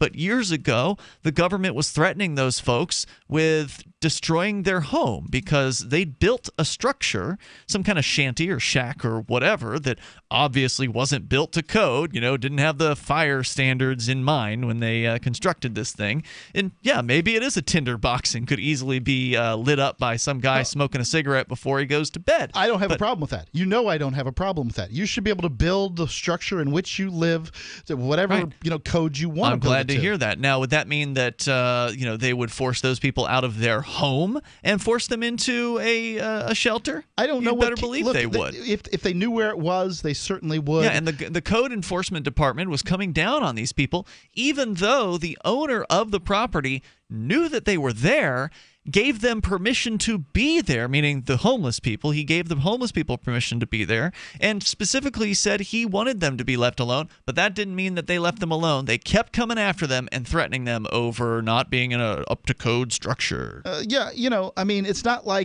It's not like the difficulty that homeless people have is that they hang around a bunch of jerks, right? Like the other homeless people are always causing problems. There's fights out there. Sure. There's there's claims, there's signs that are claiming that there's booby traps in the woods out there. What is code? What are the cops supposed to do about? Stay away. Somebody punji sticks? Really?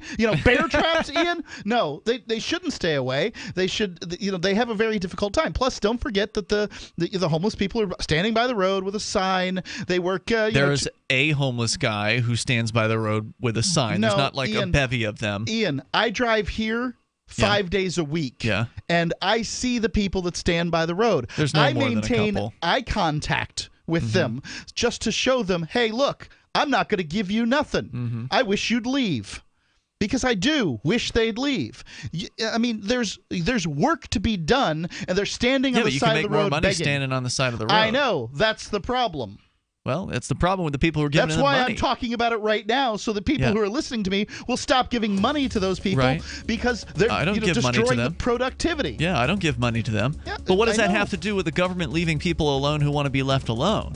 I mean, just because some guy's standing by the side of the road doesn't mean all homeless people are like that. They use the court system to declare that freedom of speech. So they wanted a little more government protection. Now you got some government protection. As long as it's on public property. The toll-free number here is 855-450-FREE like freedom. The ACLU is right, and the Supreme Court was right with that particular decision. More coming up. Free Talk Live. Message and data rates may apply. Attention. It is illegal to text and drive. So if you're experiencing hair loss and you want a permanent solution, please pull over now, because an incredible offer that could give you your hair back is just one text away. Bosley is America's #1 hair restoration expert, always pioneering the latest technology. And now, we're giving everyone who texts EASY77 to 543-543 an absolutely free information kit that reveals just how easy and affordable this permanent solution really is. Don't wait. When you text EASY77 to 543-543, we'll also give you a gift card for $250 off. Millions of men and women have come to Bosley for a permanent solution to hair loss. So pull over now and see for yourself how great your hair could look with an absolutely free information kit. Text EASY77 to 543-543. Plus, get a free gift card.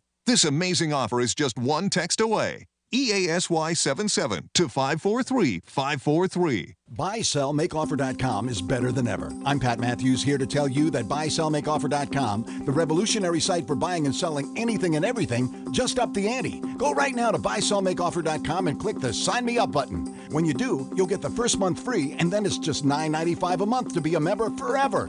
And you don't need a credit card for the initial setup. Create your own store on the site and sell whatever you want, as long as it's legal, however you want, and sell an unlimited number of items. Create your own intro video to describe what your store is all about. Use Skype to see who you're buying from or selling to. Sell unused household items, as well as antiques, cars, televisions, collectibles, real estate. The possibilities are unlimited. Use social networks to promote your store right from our site. Remember, there are never any fees no matter how much you sell. Become a member today. I'm a member. Get all your friends to sign up too. This could become a great business for you. Sell whatever you want for the first 30 days free at buysellmakeoffer.com.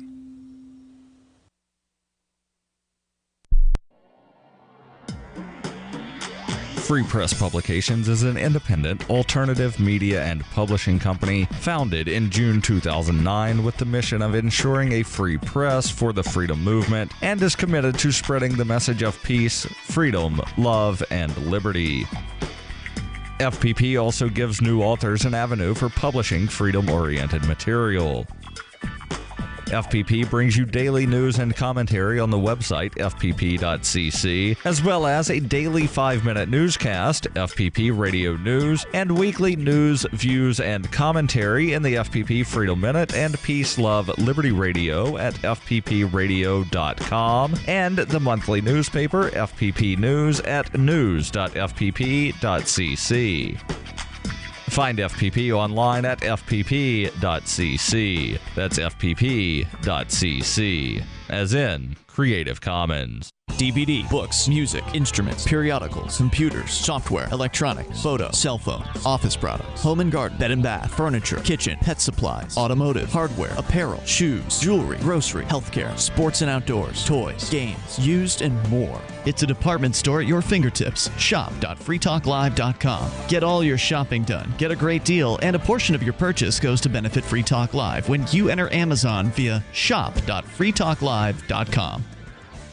Are you tired of governments murdering people around the world? Stop using their money. There is an alternative. Bitcoin is a stateless, free market, non-political currency. Bitcoin cannot be inflated or controlled by any government. By using their money, you are helping the state. Stop doing it! You have an incredible alternative available now. Learn it, use it, spread it. Get started with Bitcoin at bitcoin.com. That's bitcoin.com. While our satellite channel is free to listen to, it's not free for us. You can help us cover our satellite costs with the chip-in on the right side of the page at lrn.fm.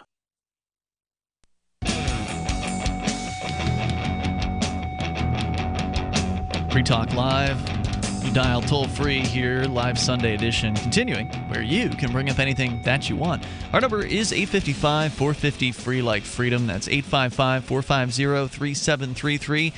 Once again, Mark's ugly statist collectivist side is showing here tonight, treating all homeless people as though they're the same. With you in the studio, it's Ian, Jonny Ray, and Mark. We're going to go back to your calls and thoughts, but something that you can have, whether you're homeless or not, is Bitcoin. And if you want to learn more about Bitcoin, just go to bitcoin.com. That's a great place to get started if you're new to the decentralized cryptocurrency that has taken the world by storm. If you're not so new and you want to get the latest news and information about Bitcoin, bitcoin.com is a great place to do that. They've got a whole news site there at news.bitcoin.com. Also, if you want to mine some Bitcoin into existence, possibly make a little bit of money, then you can forget about the costs, the constant equipment upgrades, and ongoing maintenance that you would have to do to run your own Bitcoin mining operation. And instead, just join them up over at pool.bitcoin.com. You just, as Mark and I have done, by the way, you just go there and get signed up. There's an easy-to-use calculator that'll help you understand what you could make based on what you invest. Also, there's a 100% uptime guarantee, so they make it super easy to get into Bitcoin mining over at pool.bitcoin.com. That's pool.bitcoin.com. Let's go to the phones. To the fun, we go to the owner, program director of Kiva, listening in Albuquerque to his own station. Hello, Eddie.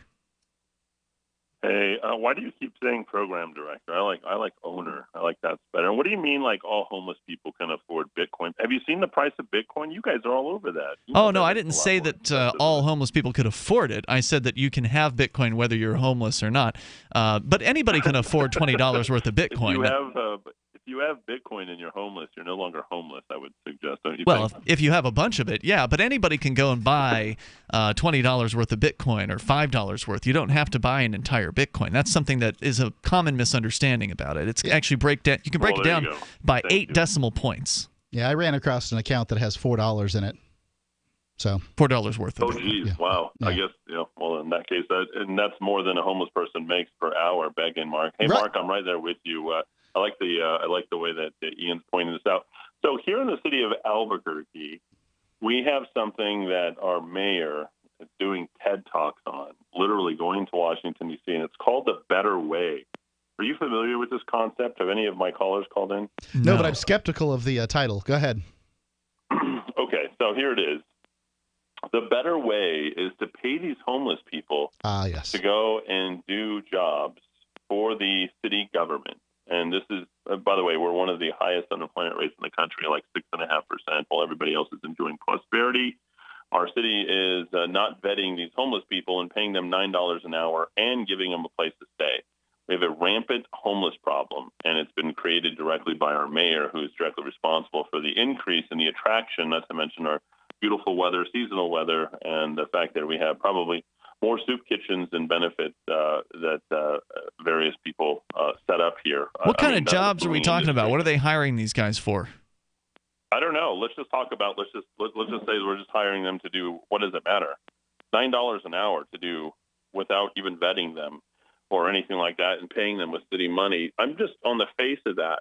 You tell me whether or not you think it's a good idea to pay homeless people who don't have to go through an application process, then giving them some place to live when there's plenty of places here who don't take a single dollar of government money and are able to go ahead and provide through charitable donations housing and put them on a road to recovery. But these are substance abuse people, etc. I agree with you completely on this. I mean, city money. Yeah, I mean, $9 an hour. The government shouldn't be involved in any kind of homeless assistance. They shouldn't have homeless shelters. Those should all be privately owned and operated. Any kinds of assistance should be, as you're pointing out, through private charity. And they've got video of one of these folks, and I'm not going to call him homeless because we don't have any evidence that he, in fact, is homeless, but a beggar who was, asking for money on the side of the road. Didn't he get into like a BMW or something at the end of the day? No, that wasn't in that circumstance. No, but that has certainly happened. Different. You can't lump all these people together. Some of these people begging on the side of the road don't have homes. Right. Some of these people begging on the side of the road do. Yep. You don't know how the way they look. That's really, I mean, all just get I some have shabby clothes, mess your hair up, get a little dirt on you. All I have to do is stop shaving for a week, and just keep wearing the same clothes, and at some point or another, I'll get a tattered old sign, like a cardboard. Right. God bless. Hand scrawled. I'll bring my son out too, and I'll be like, we just our car ran out of gas, and we need a little bit of money to get to, I don't know, Poughkeepsie, wherever, someplace, and you knock one of his teeth out too while you're at it. He loses them on the regular anyway. You don't have to really do anything about it.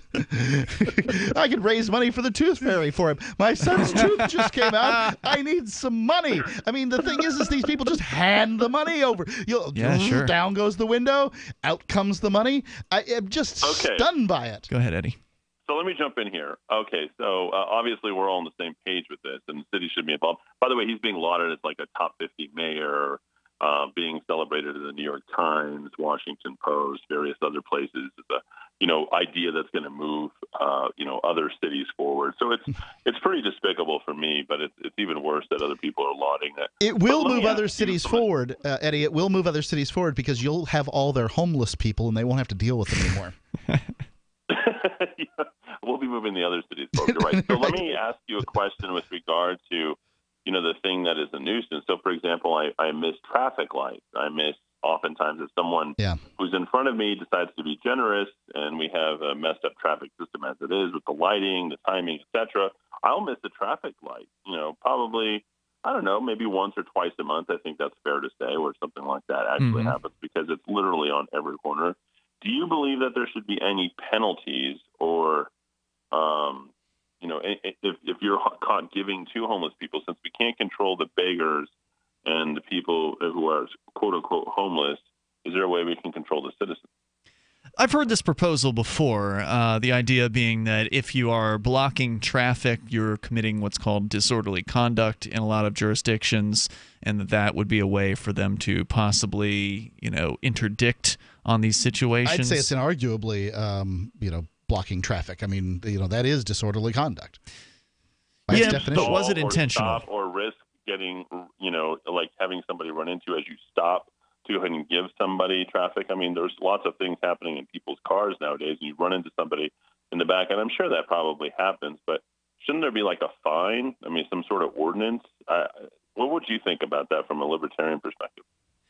I mean, I would hesitate to say that somebody handing something to someone on the outside of their car should be considered a criminal offense, especially if it wasn't their intention to block traffic. I think there's a big difference between, let's say, protesters who are walking down the middle of a street preventing anybody from going, anywhere, versus somebody who maybe momentarily delays another person from getting to their destination. A person that randomly goes out and just fires a gun in different directions and doesn't intend to hand anybody shouldn't be really saying that firing a gun's tantamount to handing somebody some money? I'm using because aren't there firemen that stand on the side of the road and ask for money too, Mark, in their boot? I remember that from Florida. They do. Yeah. And if there's a red light, it means stop. Right. When the red light goes away, you go. And but some people might want to slow down and give money to the fireman in his boot. It's not the fireman's fault. It's the person who slows down the traffic. Okay, but I agree. Okay, so we're in agree, but Ian says that there doesn't need to be any.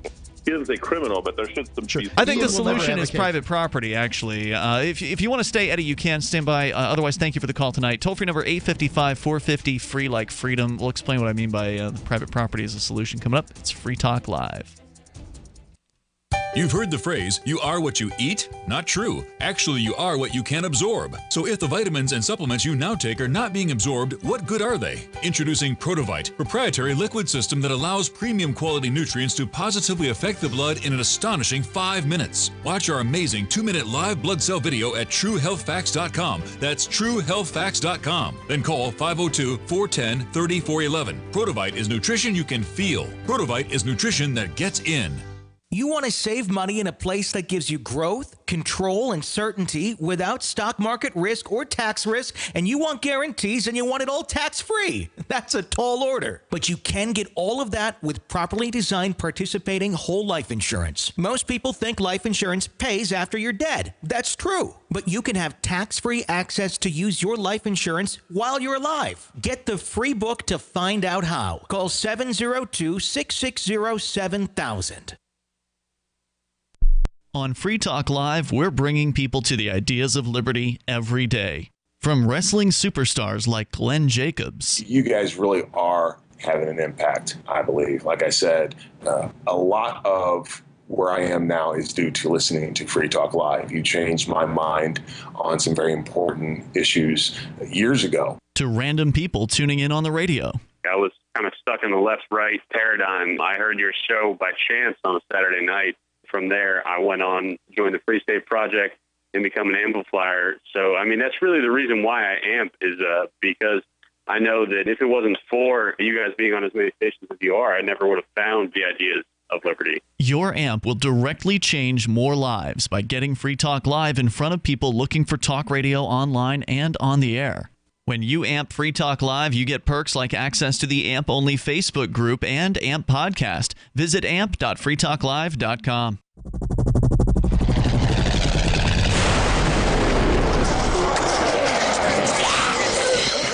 In Survivor Max 2, School Bites, Max must scavenge through a wasteland swarming with the undead. Desperate to find the medicine he needs, he discovers a community of survivors at his former school. Has he finally found the safe haven he's been looking for, or will he discover that school bites? Look for Survivor Max on Facebook, read reviews on Amazon, and read Chapter 1 at SurvivorMax.com. The 3 most important things you can do for Free Talk Live are, 1, share 1 episode a week on Facebook or in some other social networking site. 2, buy the things you buy online through shop.freetalklive.com. 3, give $5 a month to the AMP program. It's my firm belief that Free Talk Live's AMP program is the best use of your charitable dollar among liberty-oriented organizations. Support all the organizations you love, but make sure you give $5 a month to AMP at amp.freetalklive.com. Money power, and respect are all yours at creditsuccesssecretsrevealed.com. Be seen as an industry leader. You can do it. The last application you filled out when it was time to hit submit did your nerves spike. You didn't get the approval you seek, but there's a better way. We teach you exactly what to place into the right systems the right way the first time so you get approved. Get up to $100,000 in instant business credit. Many people will get cash on the spot. Use those two tools in your new corporate credit engine so you can walk into the bank and get your project funded today. It's all about today at creditsuccesssecretsrevealed.com. Credit Success Secrets Revealed is explosive and ignites instant results. Dial 1-800-707-8719. That's 1-800-707-8719. 1-800-707-8719. Or just go to creditsuccesssecretsrevealed.com. Do you love Twitter? Make sure you favorite the LRN.FM Twitter account so you can receive our tweets at twitter.lrn.fm. That's twitter.lrn.fm.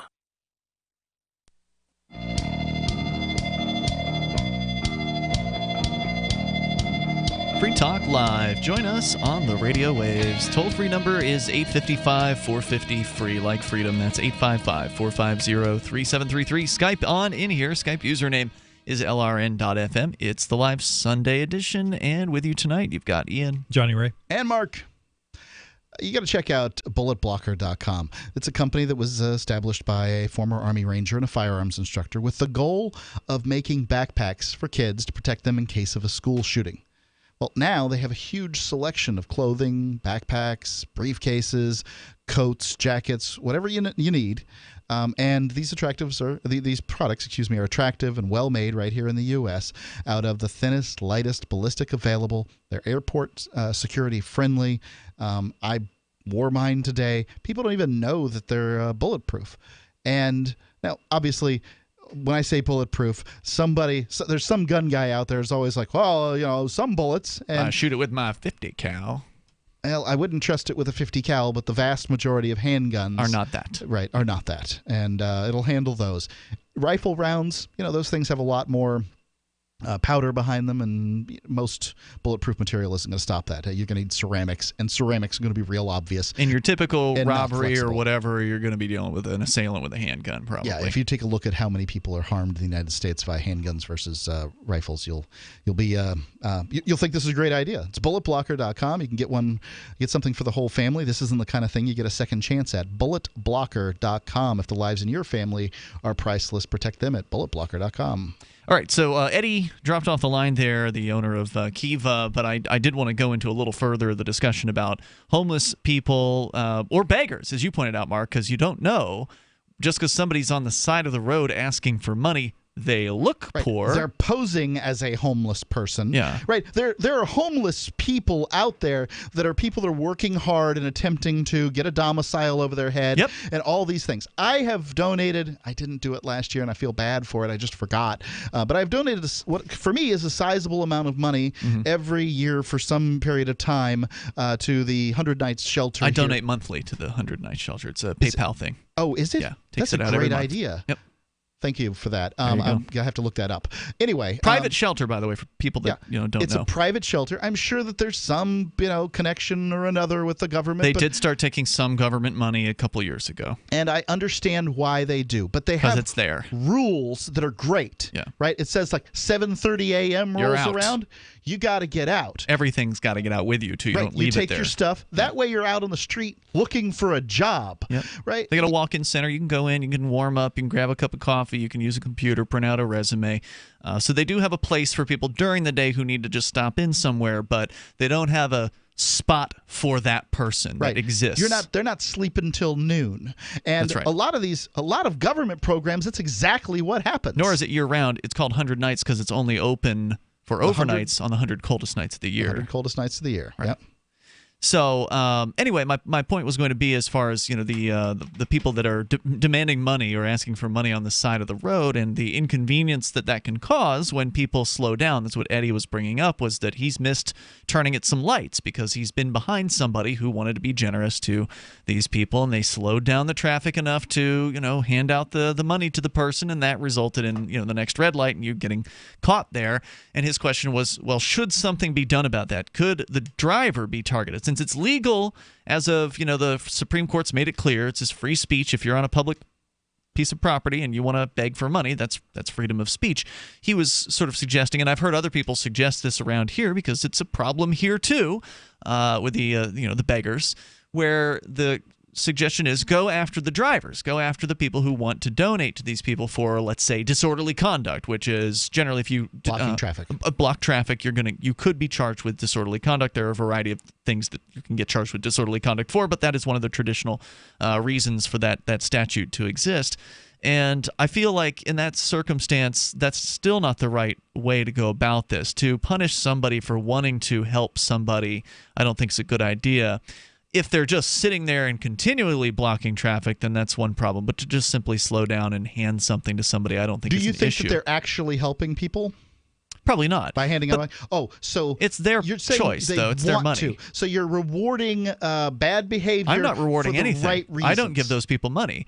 I'm not rewarding those people. I was asked for money today on the way to Social Sundays. No, I'm not talking about giving to beggars. I'm talking about letting people get away with blocking traffic for enabling improductivity. Yeah, it's their opinion. They can do what they want with their money, as far as I'm concerned. And I don't consider a temporary until they slowdown. Start blocking traffic. I don't consider a temporary slowdown blockage of traffic. When you block traffic, you're doing it on purpose. So, like walking up the street as a protester, a group of protesters, to where no one can get around you, that's blocking traffic. You knew you were going to block traffic. Those people, people being fined for blocking traffic as protesters? I don't have any objection to the idea of something happening to remove them from the road, because that they are getting in the way of people who are trying to get to work. But you wouldn't support a fine.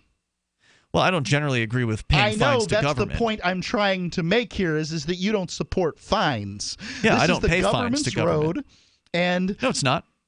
They don't own anything. They're a criminal gang. Anything the government claims to own, they only own because they stole the money in order to get it in the first place. I'd like to get to the point I was trying to make, which is that private property is how you solve this problem. Now, it's not an easy solution because it would require having all public property transition to private property. But if indeed somebody is on your private property that you don't want, so classic example would be a beggar standing out in front of a grocery store. If I were the grocery store manager, I would not want that beggar standing in front of the grocery store. If it's the Girl Scouts and they've asked permission to set up, then that's one thing. But if it's some homeless guy who's just standing out there hitting up all the customers, asking them for money, then that's a problem. And that person should be removed from that private property. If the private property extended out beyond just the parking lot to include the, road into the mall or wherever it is we're talking about, strip mall, then that would be good, because then the mall owner or the private property owner would be able to say, they would be able to have a private property rule that says that they don't allow panhandling on their property. And if a panhandler was present, they would be able to have the police or whoever it is that their private security is remove that person from the property. That solves the problem. And then you're not punishing your customers who they came to go shopping too. Just because they might be easily suckered by a story doesn't mean they should be punished for giving to somebody. You're right, Mark. That person's probably going to go buy beer or heroin or whatever with that money. It's not going to likely help them in any way, shape, or form. And people ought to know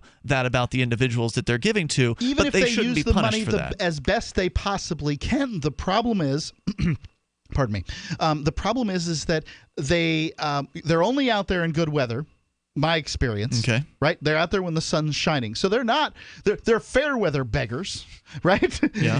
If you're out there in the rain, you might get some money from me because I see your commitment to not having a real job.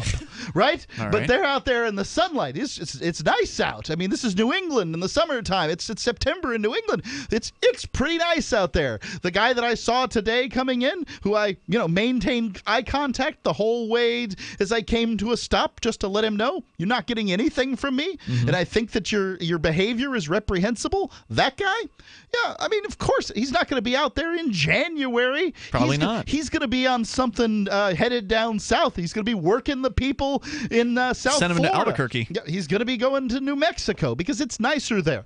And he probably has a map of the best soup kitchens in the country.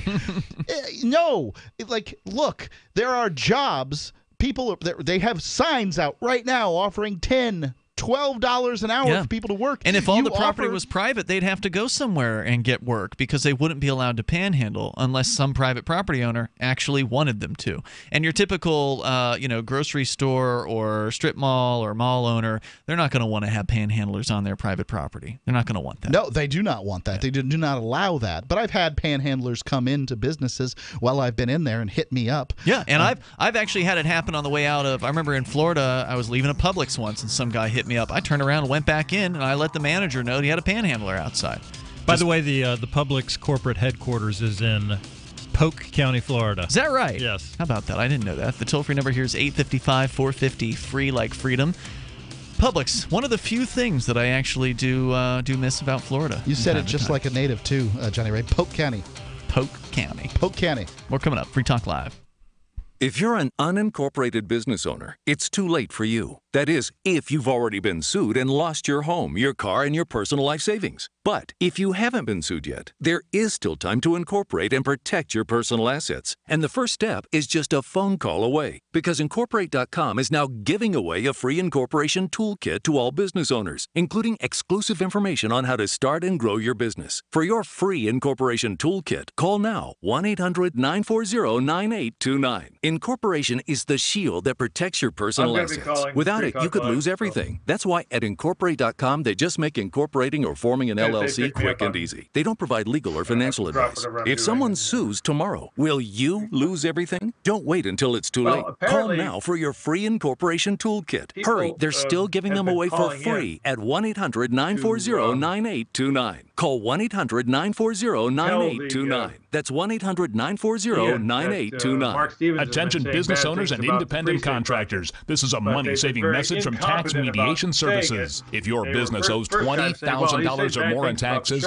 we can help you today, right now. Listen, dealing with the IRS is no picnic. It's an intimidating and extremely stressful process, and you don't want to go it alone. Our attorneys know every law, every tax break, and every possible opportunity to help you resolve and reduce your tax debt. And if you owe more than $20,000, you may be at the top of their hit list. So don't take your tax debt lightly, because it will not go away on its own. The IRS can seize your bank accounts, your home, and even shut down your business. Call our tax experts today at 1-800-765-9681 and let us deal with the IRS while you focus on your business. That's 1-800-765-9681. Again, that's 800-765-9681. Understanding your credit score is the first step towards managing and improving it. This is Charlie Sundstrom with your Van Dyke Mortgage Minute. The most influential component of your credit score is your payment history. Almost equally as important is the amount you owe on credit accounts. Also impacting your score, but to a lesser degree, are the length of time you've utilized your credit, the number of new accounts, credit inquiries, and your various types of credit accounts. To help achieve or maintain a healthy credit score, have a system set up to assure your bills are always paid on time. Don't max out your cards. It's better to have a high credit limit with a low balance. Never close old accounts. The age of these can actually help your credit score. But don't be afraid to use your credit. You need several accounts in order to have a credit score. Just keep the corresponding payments within your means. For your mortgage pre-approval and refi needs, start by visiting VanDykeMortgage.com. Corporate NMLS 3035. Van Dyke Mortgage is an equal housing lender. Charlie Sundstrom, NMLS 134251. Did you know you can watch Free Talk Live during our live show 7 days a week from 7 to 10 p.m. Eastern via our studio cams at cam.freetalklive.com? Plus, you can chat with other listeners while you watch, all totally free. Now that our live video stream is hosted by YouTube, our video archives will be online even faster. So be sure to subscribe to our YouTube channel. Listen, watch, and chat all free at cam.freetalklive.com. That's cam.freetalklive.com. I love My Magic Mud. I drink a lot of coffee. I had stains on my teeth. Then I found My Magic Mud, and I was told it would remove stains. So I paid attention when I brushed the first time. My Magic Mud is black tooth powder, and the difference it made in my teeth in one application was noticeable. With 4, my teeth were as white as you normal folks out there. Please go to mymagicmud.com and buy a jar. There's 150 applications for $25. You can use Bitcoin, mymagicmud.com. If you enjoy LRN.FM, please contribute to your favorite shows via their websites and become an amplifier at amp.lrn.fm. That's amp.lrn.fm. Good. You finally established that. Okay.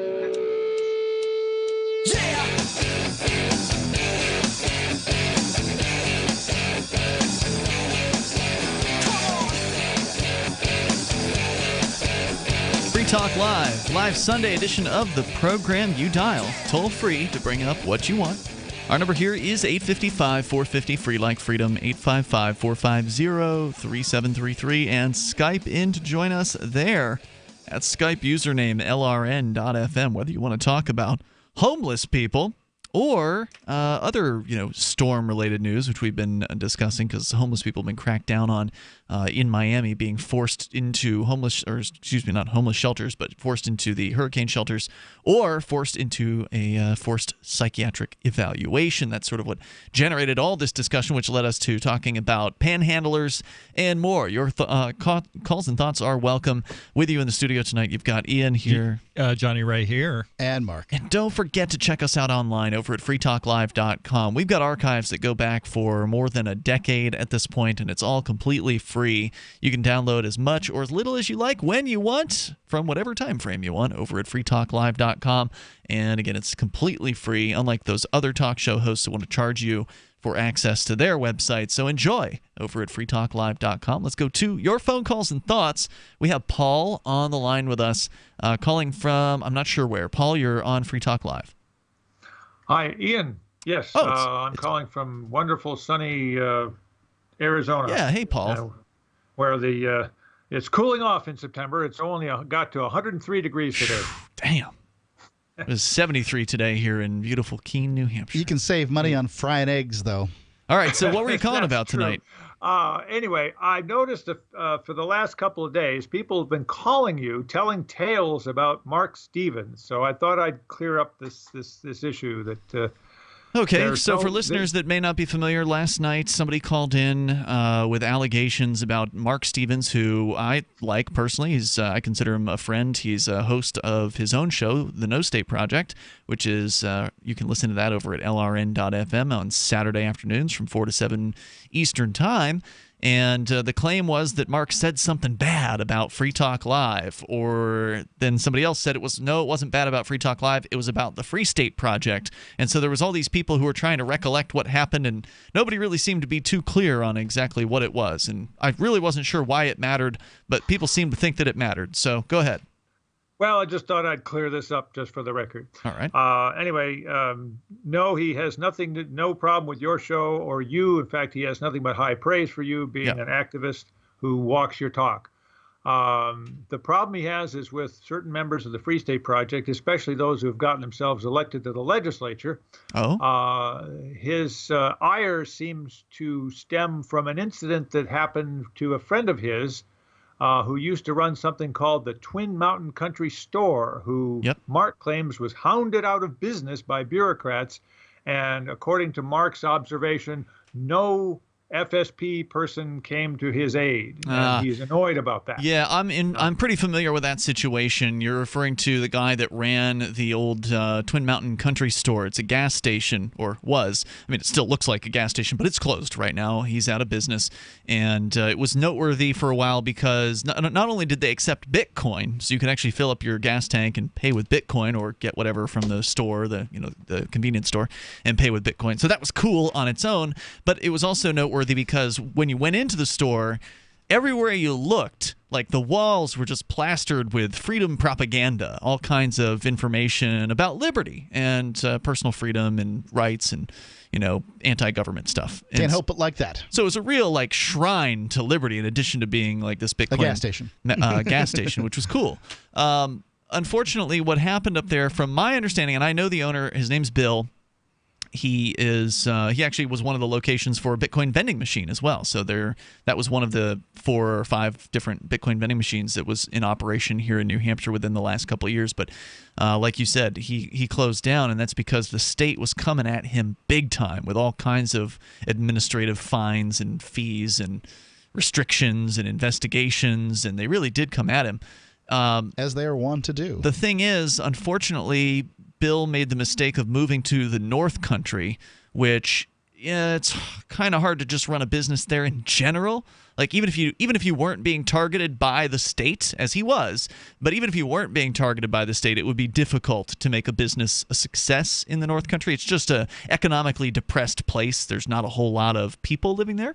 There's not a whole lot of industry that exists up there. So it would have been difficult, period. But the state did come at him, and so what I never really could understand is why Bill kept everything so quiet. He was constantly going to different hearings at state offices in Concord, administrative tribunal kind of hearings, and trying to defend his business, basically.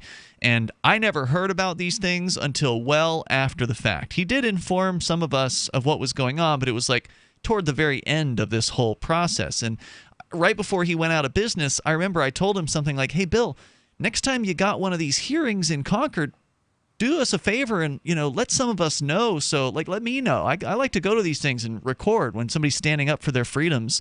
I like to get that on the record, get these bureaucrats and their behavior, on video." And he said that he would do that, but then shortly thereafter, he went out of business. And so I remember later I did ask a question of some of the folks, because there are some of the activists who've moved up to the North Country, which again is this humongous, there's Coos County, which is a tremendously large county in New Hampshire and much larger than all the rest of them. Not particularly populated area. And hardly anybody up there. And so I said, well, did you ask for help, or did I think what I did was I posted in one of the groups where freedom people are on Facebook in New Hampshire, and I asked just sort of openly, did anybody know about this? Were you able to? Did he ask you for help? Because he never asked anybody in the southern tier. So I was curious, did he ask any of his neighbors who were activists? And some of them responded by saying that he was kind of a tough guy to get along with, and that he'd sort of burned some bridges up there as well. So it sounds like that maybe things. I don't know what that's all about. I don't know all the ins and outs of who doesn't like who and who doesn't get along with who. But it sounded to me like there was some interpersonal issues between some activists that might have prevented him from getting some of the help that he could have used. But that said, had he put out the request to the wider audience of activists in New Hampshire, I would hope somebody would have stepped up to, at the very least, accompany him to these hearings in Concord. So if you want attention from activists, you have to ask for it. Yeah, but what would the support have necessarily done? I mean, when the state turns its eye on you. Oh, they're going to get you. Yeah, but it's nice to have somebody there when they come after you. There was a Free Stater that opened a bar out here outside of Keene, New Hampshire, and it lasted for... Really? Yep. If it was where the Minuteman was. It was called some Irish name that I can't really remember the name, how it was pronounced, but it was that was a long time ago. It was a long time ago. At the end of it all, he said the thing that put him out of business was taxes. Mm-hmm. But when you go out of business, it's because there wasn't enough money, right? I mean, if it was taxes, then there wasn't enough money. And that is, you could say it's taxes, but you could say it was product costs, or you could say it was, personnel costs. You could say it was anything if there's not enough money, because money's fungible, if that makes sense. So I guess when a business goes under, it's difficult to know exactly what happened unless you have good access to the books.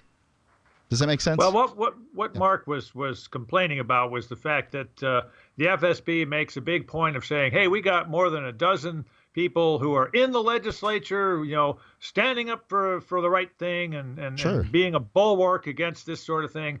And he perceived the situation as being, they let poor Bill get hung out to dry. Now they probably didn't know about it, honestly. I mean, like I said, if they did, a dozen legislators, or frankly, 100 legislators isn't going to be able to do anything in a 400 legislator house. Yeah, I mean, I'd love it if the state representatives in question would go ahead and put forth bills to entirely abolish bureaucracies, but they're not doing that. They're certainly not ready. They don't consider themselves to be ready for that. They don't consider themselves to have what they call political capital enough to make moves like that. Now, while that's disappointing to those of us who want to see the most principled proposals made, they are doing their best to kind of chip away, a little bit here and there at various different, government proposals and expansions. But all that said, it's easy for people on the outside to criticize what's going on here, and they don't understand what's I'm happy to. I'm on the outside, right? I'm happy No, you're to not. criticize. You live here in New Hampshire. Well, I'm on the outside of the legislator, though, and I wish that the legislature would do different things. But I have never taken the time and the energy to run for the office, sit in the chair, go there, get paid zero for doing the work. There are people that are doing that, and I don't have enough momentum to do it. Well, the fact is, you can't just blame the legislators. You can blame the entire community, but the reality is everybody's got their thing that's important to them. So not everybody is going to go out and do civil disobedience. Not everybody's going to go out and attend a legislative hearing. So even if he was putting it out there, and he wasn't, if he was putting it out there that he needed help, it's not like all 2,000 movers are going to step up to assist. You'd be lucky if you get 1% of them. So that's why we need more people. I mean, the fact is, this migration has just begun. This New Hampshire freedom migration. I thank you, Paul, for the call tonight. Well, I've got one more thing. Oh yeah, well then hang on. Then we'll continue here in hour number 3. It's Free Talk Live. Have you wanted to get into Bitcoin mining but don't want to deal with the hassle and frustration of operating the mining hardware? Let pool.bitcoin.com handle it for you, like I did. Just visit pool.bitcoin.com and use their calculator to estimate what you could end up making. You get to decide which Bitcoin you want to mine. If you already have mining equipment, you're invited to join pool.bitcoin.com. Get all the details and get started mining Bitcoin at pool.bitcoin.com. Do you want to help build a better financial system for everyone? Join Dash. Dash is digital cash, a digital money platform designed to replace cash and help people manage their own wealth. It's fast and easy. Fees are low and transactions are confirmed instantly. Dash is decentralized, run by users who earn rewards for helping run the network and make governance decisions. Help people take control over their financial future today. Find out more at dash.org.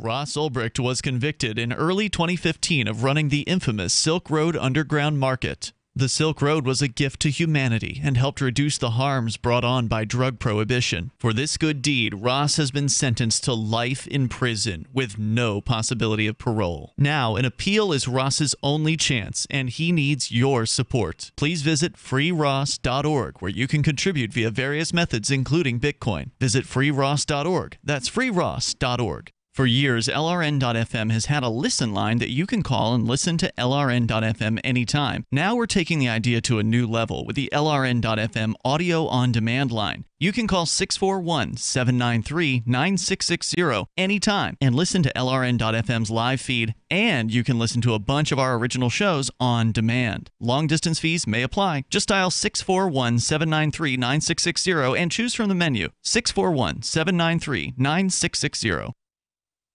You're listening to the live edition of Free Talk Live. Hour number 3 is next after the news here on the Liberty Radio Network at LRN.FM.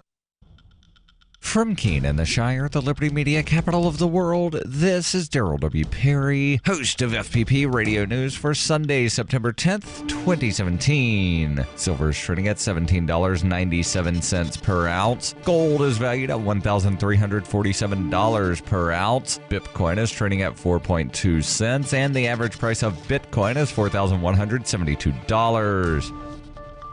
Antiwar.com reports a new poll from Gallup Korea shows that some 58% of South Koreans do not believe that North Korea will start a war, and 37% think they will. This is actually the second least number of respondents who think a war will happen since 1992, when the poll question was first asked. At various times in the last 25 years, large majorities thought a war was likely, with the 1992 poll showing 69% of South Koreans expected a war to begin. Figures also spiked in 2010 2007 after North Korea's first nuclear test. These days, talks of an imminent war have been raging for months, but years of souring rhetoric appear to have South Koreans doubting that anything will actually come of it. Gallup Korea describes South Koreans as accustomed to the state of the affairs. They're also loath to rock the boat. A similar split, 59% to 33%, were against the idea of the United States attacking North Korea, which is itself a serious possibility of how much a war might start. U.S. officials have talked of attacking repeatedly.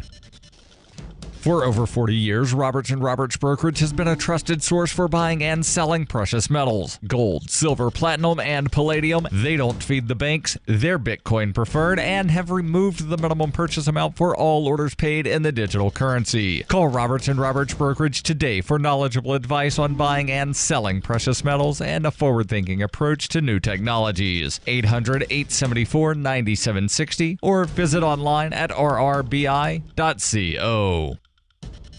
UPI reports as Hurricane Irma looms to the south, millions of Florida residents are bracing for the Category 3 storm to run up the Gulf Coast. Conditions from Irma, rain and strong wind gust, began to arrive in parts of Florida on Saturday, and the storm itself was forecast to make landfall Sunday morning. After tracking west, Irma stalled a bit near the Cuban coast on Saturday. Forecasters said it's possible Irma could regain some strength as it crosses the warm waters in the Florida Straits by early Sunday and make landfall as a Category 4 storm. Florida Governor Rick Scott warned at a news conference Saturday from the Sarasota County Emergency Operations Center of severe impacts from the catastrophic, life-threatening hurricane, adding that Irma had already brought tropical storm-force winds and left nearly 25,000 people without power as it began to batter the Florida Keys. Evacuations were ordered for several areas in South Florida and the Florida Keys earlier in the week. FEMA Administrator Brock Long said Saturday everyone in the southern island chain should have gotten out by now. Hurricane specialist Mike Brennan said immediate concern right now is anyone in the Florida Keys. Your life may be at risk. Governor Scott warned of deadly storm surges of 6 to 12 feet above ground along the east and west coast of Florida. It appears the heavily populated cities in the Miami metro area, Miami, Fort Lauderdale, Boca Raton, and West Palm Beach, have dodged the bullets of a direct hit of the hurricane, which is what had fueled forecasters' main concerns for most of the past week. Forecasters, though, maintain that dangerous conditions may still be present on the East Coast, including some storm surge and heavy rain bands. Governor Scott said residents in evacuation zones in southwest Florida should be on the road out of the state or find the nearest shelter. When you hear the word lobbyist, you probably think about greedy corporations, but not all lobbyists are the same. Some are fighting for the freedoms you hold dear. Liberty Lobby LLC is doing just that in New Hampshire, working hard to represent you, not some special interest group. You can help by going to libertylobby.info, where your contribution will give us the tools we need to ensure that your voice is heard. Visit libertylobby.info today to find out more. Reuters reports angry Houston resident shouted at city officials on Saturday over decisions to intentionally flood certain neighborhoods during Hurricane Harvey as they returned to homes that may have been contaminated by overflowing sewers. A town hall meeting grew heated after City Councilor Greg Travis, who represents parts of western Houston, told about 250 people that an Army Corps of Engineer official told him that certain gauges measuring water levels at the Buffalo Bayou, the city's main waterway, fell due to a decision to release water from two municipal reservoirs to avoid an overflow. More than 450,000 people still either do not have safe drinking water or need to boil their water first. This has been FPP Radio News. Online at fppradio.com.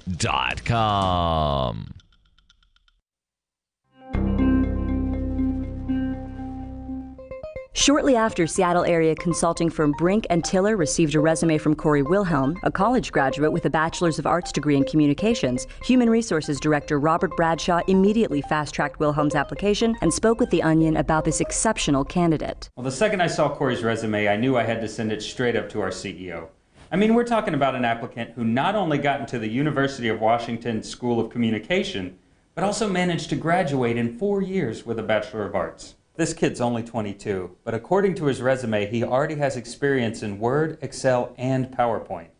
We're really going to have to move fast to get this guy. Bradshaw went on to say that company heads could barely believe the candidate had 2 years of experience working at his college newspaper and had even taken a full 4 years of high school Spanish. Since receiving the application, Bradshaw claims the company has made numerous attempts to reach Wilhelm.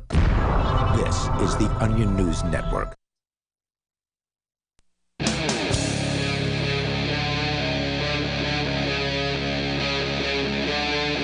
Free Talk Live.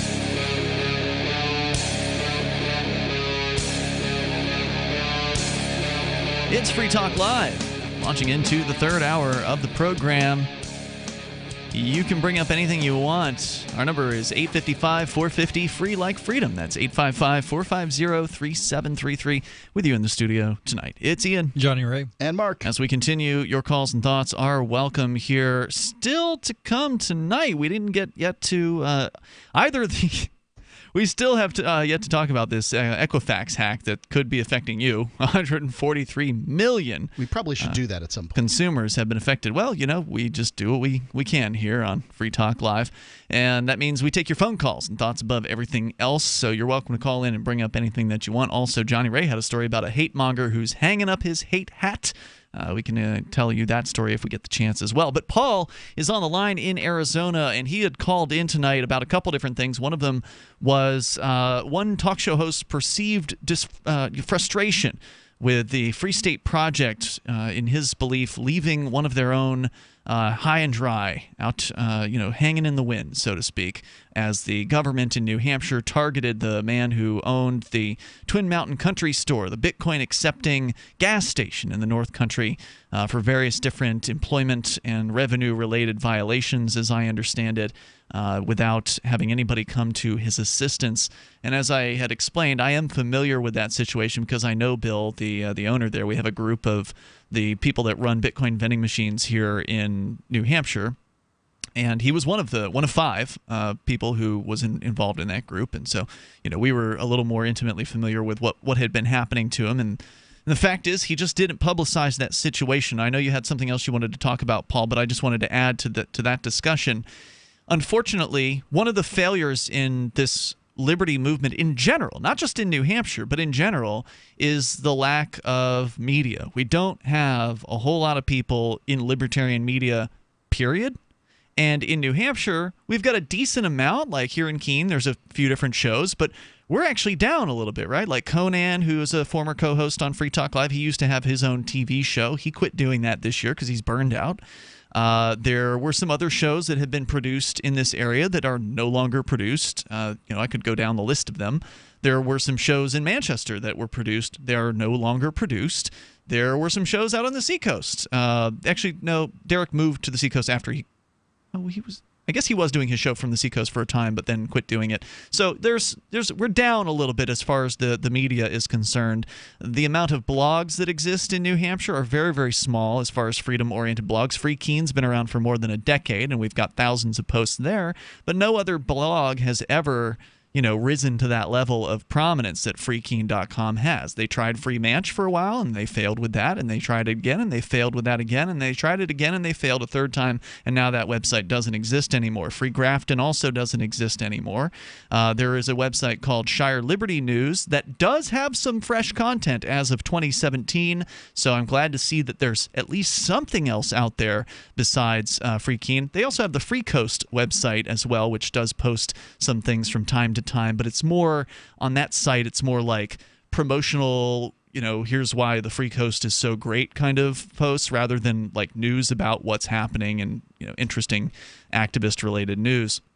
So the fact is, when you boil it all down, really Free Keene is the only consistent blog as far as like posting what's happening, and there's only so much that we can do. I'm the one who posts the most over at Free Keene. You look at the total number of posts on the site, I've got about 2,800 posts over the last 10 plus or 11 years that it's been around. So I'm about half of the total numbers, but about 5,000 posts on the site over all that time.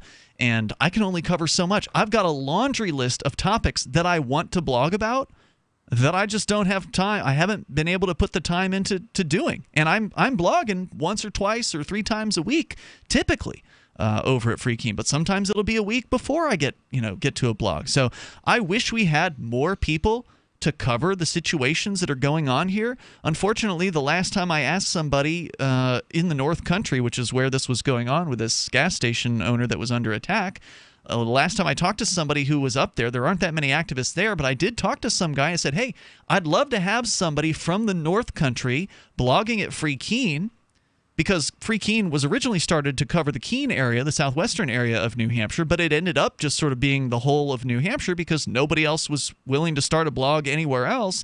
So I will invite people from other areas like, hey, I'd love to have you come on and share what's going on in the North Country. Tell us about the activism that's happening there. What are the things that people need to know? What's attractive about what's happening up there? And the dude said he was interested, but ultimately never followed through on getting me the things that I requested. I need to get a biography, a picture, and then I can create the account. It doesn't take a whole lot, but he wasn't willing to do it. And most of the people that I do get to agree to blog hardly ever do it. So we've got a couple bloggers out in Manchester and a couple out on the seacoast, but they almost never contribute. So I can't force them to. It's not like anybody's getting paid to do this stuff. So those are some of my frustrations, Paul, and that's probably part of the reason why, even if he had reached out and asked for help, that there still wouldn't be a whole lot available. The fact is, we don't have enough people here. We need to get thousands more. We need that 20,000 people. We need tens of thousands of libertarian activists to move here so we can get the 10 or 20% that are the actual doers. So you're really only talking about, if you get 10,000 people to move, you're probably only talking about 500 doers or something like that. And again, of those people, not everybody's going to want to blog. So, maybe another 1% of them might actually be interested in doing this kind of work. It's frustrating. Anyway, that's my rant. Go ahead. No, that's great. No, and you're doing an excellent job. And it just points out the fact that how much work there is in this. I mean, how many, centuries have governments used to set up their whole system? And, we're the small, number of ants, trying to upset the elephant. Yep. And it's a tremendous amount of work. I just wanted to clear that up because I did not want Mark Stevens to get any kind of a black mark because he's somebody I'd really admire. And I think he's a great guy. I like Mark. He admires what you guys are doing, and I guess he took it hard. I guess he Brill was a friend of his too. But the other thing one of the things that he does, and I want to remind everyone listening that Mark Stevens can be heard and talked to 3 hours a day on the LRN.FM network from 4 to 7 p.m. on Saturdays. That's right. Yeah. You can Skype him too. So he's got tools that anyone can use to do their own personal refusal to go along with the tyranny. And one of the things he suggested on his show was that if people in New Hampshire or anywhere, but New Hampshire seems to be a good place because there is there are much more. The freedom people are thicker on the ground there than most other places. Oh yeah. To get a hold of these judges because they routinely say things that are completely contradictory, and it would be very easy to catch these people and bring them up on actual charges. How are you going to charge a judge? Yeah, how do you bring judges up on charges? Well, he was saying that for instance, your friend and your favorite and mine, Judge Burke, was on record as saying false statements. Okay, about the law. Okay, and apparently, and once again, I don't have the legal acumen that Mark does, and Mark himself is not an attorney, but he was saying on his show that those kind of things can be followed up. If you make public statements that are lies, okay, these can be acted on. And so one of the things that Mark was pointing out was that where are the people that are following up on this stuff? So I invite people to check out Mark's show and to see to learn the legal tools that he has had years to forge into very sharp and very accurate weapons. Hey, Paul, thanks for the call tonight, man. I appreciate hearing from you. We need people trying different things in different areas, whether it's in the courts, whether it's in the state house or whatever. As far as holding judges accountable is concerned, unfortunately, the only way I know of to do that is to go to a judicial review board, which is staffed by, guess who? Judges. So the judges are the ones that you get to go to if you got a problem with a judge. In fact, years ago, some people did that with Judge Burke, the district court judge here in Keene, New Hampshire. And you know what? Those judges found that, well, Judge Burke had done nothing wrong. So good luck getting through that system. Toll-free number here, 855-450-FREE. like freedom. 855-450-3733. You can bring up what you want. But if we concentrate more people, we can be more effective. That much is proven. What's the scariest thing about going to the dentist? Opening your mouth or opening your wallet? Because just a simple cleaning can cost $100, and things like root canals can cost you hundreds more. If you don't have dental insurance to help, you should give Physicians Mutual Insurance Company a call. 1-800-496-3947. This isn't a discount plan or preventive-only coverage. This is real dental insurance that helps pay for checkups right away. So you can call today and get your teeth cleaned tomorrow. Plus, it helps cover the more expensive procedures you might need down the road. Fillings, crowns, bridges, even costly dentures. There's no deductible and no annual maximum. Your acceptance is guaranteed for one of these insurance policies, even if you're retired or on Medicare. There are no networks, so you can choose any dentist you'd like. That's right, any dentist you want. Call and we'll rush you a free information kit with all the details. 1-800-496-3947. That's 1-800-496-3947. 1-800-496-3947. Does the current world crisis in North Korea or our domestic crisis right here in America concern you? Well, I know it concerns me. My friends over at Legacy Food Storage have solutions in the event there's the inevitable. What's the inevitable? Civil unrest, a run on your local grocery store. And here's my question to you. If this happens, how do you feed your children? How do you feed your grandchildren? Legacy Food Storage has the solutions. In fact, they can help you implement a simple plan to take care of your needs in the event of the inevitable. By calling them right now, I have authorized them to give you a special 20% discount at checkout by simply using GCN. Call 888-543-7345 or visit them at legacyfoodstorage.com. That's 888-543-7345 or visiting them at legacyfoodstorage.com. Make sure you use GCN at checkout for an incredible 20% discount. Don't be a victim. Take control of your life now. The Free State Project has reached its goal of 20,000 liberty lovers who've pledged to move to New Hampshire and get active to achieve liberty in our lifetime. Perhaps you're trying to figure out what part of New Hampshire should be your destination.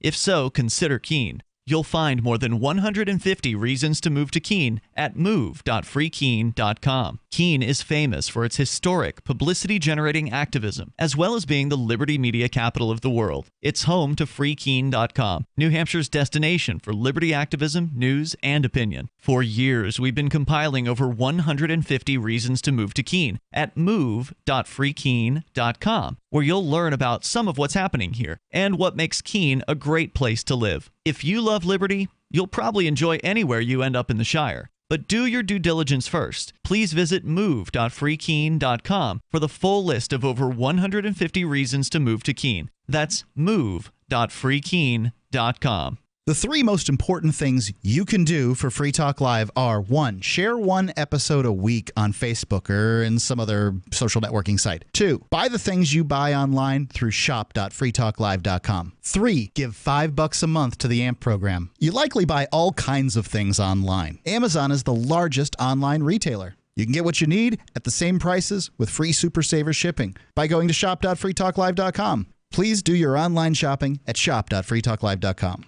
So you've signed the Shire Society Declaration and are planning your move to New Hampshire to be around more liberty-oriented people. Next, sign up for the Shire Society Forum at forum.shiresociety.com. There are a bunch of people there who are already in the Shire, and they want to meet you. If you're already in the Shire physically, you should also come by the forums. Remember, not everyone uses Facebook. New people are signing up for the Shire Society Forum every month, so drop in and say hello at forum.shiresociety.com. You can put the Liberty Radio Network on the air in your area. Visit broadcast.lrn.fm to learn how. Broadcast.lrn.fm.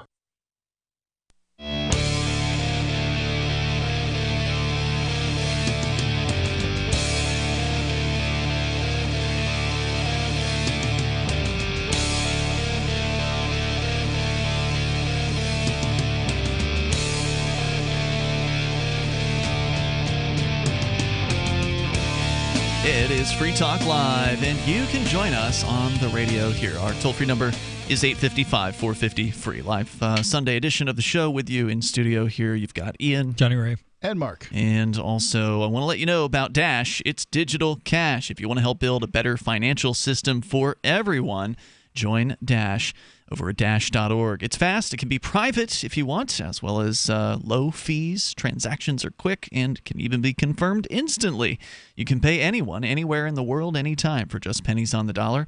Dash is decentralized and run by users who earn rewards for helping run the network and make governance decisions. Anyone can invest in Dash and earn rewards for helping run the Dash network. So join Dash and help create a better financial system for everyone. Take back control over your financial future today. You can find out more at dash.org. There's a lot of momentum behind Dash right now. Go to dash.org and find out why. As we continue with your calls and thoughts, let's go to Will Coley, calling us from the road, as he has been on his way with his family from Tennessee, moving up here to our very own Keene, New Hampshire, as part of that very New Hampshire migration, that freedom migration that we were just talking about, how we need more libertarians and voluntarists and liberty lovers to move up here. Will, you're one of them, and you're bringing the whole family on up with you. Welcome. Hey, how you doing tonight, guys? Good, man. How's the trip going? You took off from your original home of Tennessee earlier, I guess, midweek? When was it? Wednesday? Thursday?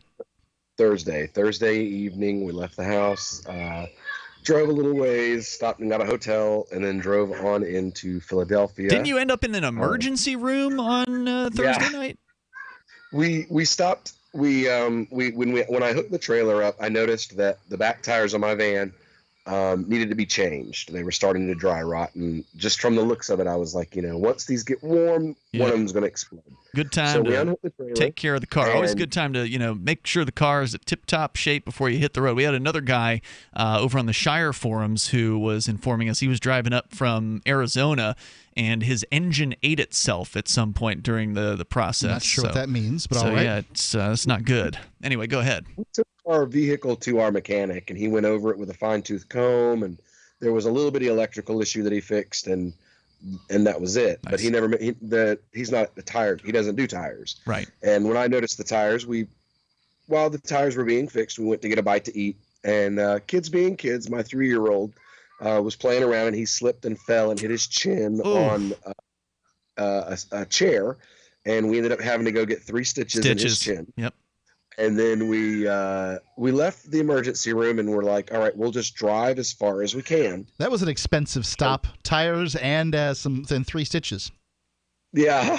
Well, this is why you should have savings when you come up to New Hampshire, because unexpected things can occur.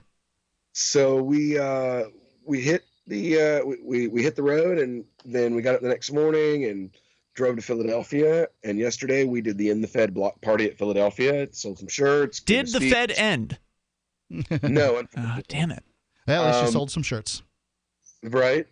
And then we left there, and we're now in historic Morristown, New Jersey, and we're staying with the guys from Grass-Fed Revolution. And for those of you who have been to Pork Fest and know about the vendors that are there, we're staying with Tim and his wife from Grass-Fed Revolution, and then we'll be leaving here and stopping with another libertarian Muslim family in Connecticut for a few days, and then making our way from there on into Keene somewhere around the 14th and the 15th. Excellent. Well, I would like to encourage you to take your time getting here, because we don't know when the house is actually going to be available. Hopefully, it will be on the 14th, but it's going to be a tight transition, is the way it's sounding like. But for listeners who may be unfamiliar with what's going on here, the Shire Free Church is donating, which is the organization that runs this show, is donating some property to you. And Will, your plan is to launch New Hampshire's first full-time mosque. That is correct. And actually, from what I'm seeing, even though there is a mosque that's in Manchester and another one in, none of these are done. They're right. all renting. They're all renting rooms while construction is in the process. So we will actually be the first mosque, like full-time freestanding structure, not like a little bitty spot rented out in a shopping center, like the first full-on Muslim house of worship in the entire state. Right. I was reading the article about the Concord one, where they've been just sort of meeting on like Fridays in some place that they've rented out. So they're not doing a full-on full-time mosque, but they are planning to, or they're like in the process of buying a building so they could have a full-time mosque. So it's kind of it's going to be a run for it. Like we'll see who gets their doors open first, but it sounds like it's going to be yours. Yeah. Well, that in Manchester is in the process of building one, but that effort has kind of stalled out a little bit over the last year or so. So they're also renting property right now. Right. So yeah, we will, inshallah, be the first freestanding full-time mosque that's open, 7 days a week, 5 prayers a day, offering services to the homeless and iftar meals to the public. Being a full-on, not just a Muslim house of worship, but a full-on community center, where we want to encourage members of the community. Like, you want to do something to volunteer for the homeless, come, help us keep things filled and stocked while we're giving out coffee in the mornings, or come help make, if we can get donors from local bakeries and grocery stores, then we want to offer like simple breakfast foods like French toast or something. Come help make French toast, but there's been a lot of ideas we've been kicking around about trying to get other liberty groups and other liberty activists, perhaps like some of the Free State Project, the farms that are affiliated with the Free State Project supporters involved with possibly donating eggs or different things. So we can really make this probably not bacon though, right? No, not unless it's beef or turkey. But one of the wait, did you say turkey bacon's okay? Turkey bacon's fine, yeah. Or beef. Okay. One of our supporters made a video about our effort and fundraising effort, and he kept saying it's more than just a mosque, and I kind of want to. That just stuck with me. That's kind of like, I want us to be known as that. That is almost like the catchphrase for the Malik Center at this point is, we're more than just a mosque, and we always want to be known as that, and we want to put the effort in to earn that title once we get there. I think that's cool. And so far, the coverage that I've provided over at freekeen.com, kind of letting people locally and in the news know about this, I focused on the mosque aspect of it, but simply because that's what's going to generate the headlines. But I think a lot of people in town have talked to me about it, and they're very excited. Oh, good. I think that once the doors do open, I think we can then kind of focus on this is more than just a mosque, but that is the primary purpose of it. And I think it's wonderful because people are so woefully misinformed about Islam, and that's one of the reasons why I think this is so exciting. Hang on, Will. We'll bring it back. I know you got more to say here. Sure. Will Coley from Muslims for Liberty. That's Muslims, the number 4, liberty.org. And we'll continue. He's on his way up here, en route, taking the slow route, taking the scenic route. But we're looking forward to seeing him towards the end of next week. Well, he'll then be able to perform his show, Call to Freedom, live from our very own studios here at LRN.FM. More Free Talk Live coming up. You want to save money in a place that gives you growth, control, and certainty without stock market risk or tax risk, and you want guarantees and you want it all tax-free. That's a tall order. But you can get all of that with properly designed participating whole life insurance. Most people think life insurance pays after you're dead. That's true. But you can have tax-free access to use your life insurance while you're alive. Get the free book to find out how. Call 702-660-7000. North Korea openly threatens the U.S. and launches a new missile every other week. Their warhead of choice? Electromagnetic pulse. Such an event would cripple the U.S. power grid for years and leave millions in the dark. Are you ready? You can be with a Solarc EMP-hardened solar generator. Solarc works day in and day out to keep your essentials protected. You can have peace of mind knowing your power will be there when you most need it. Visit PortableSolarLLC.com to see EMP testing. That's PortableSolarLLC.com. Energy insurance for your family.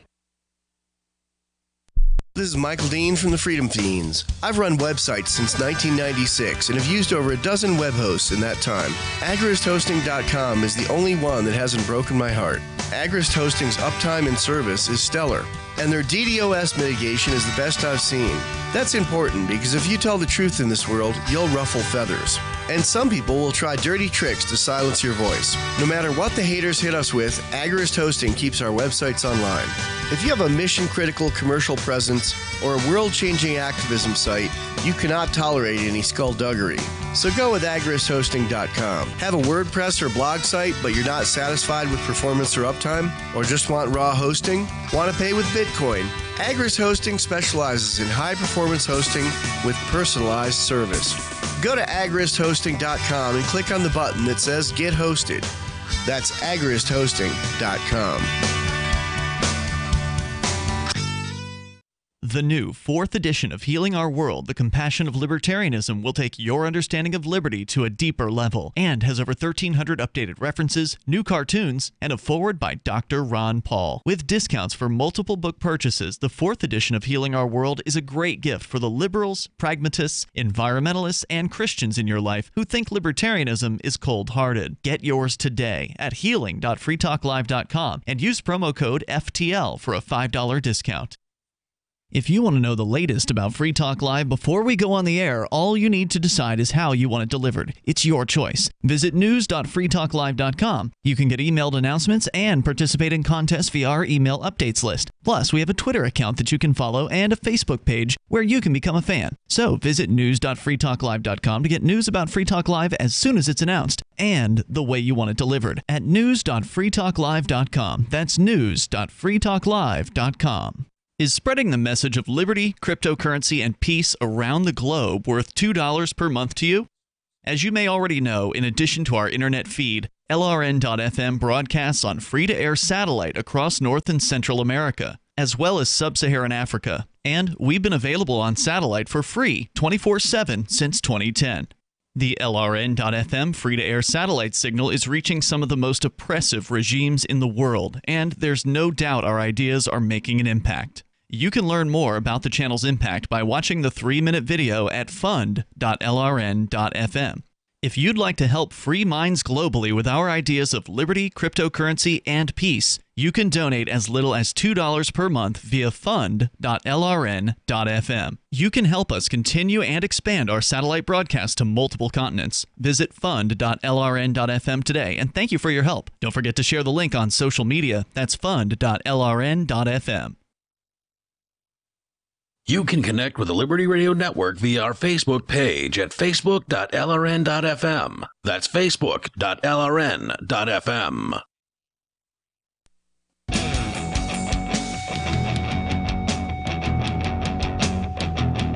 Free Talk Live. Dial on in toll free. Bring up anything you want. Our number here, 855-450-FREE, like freedom, where you can take control of the airwaves.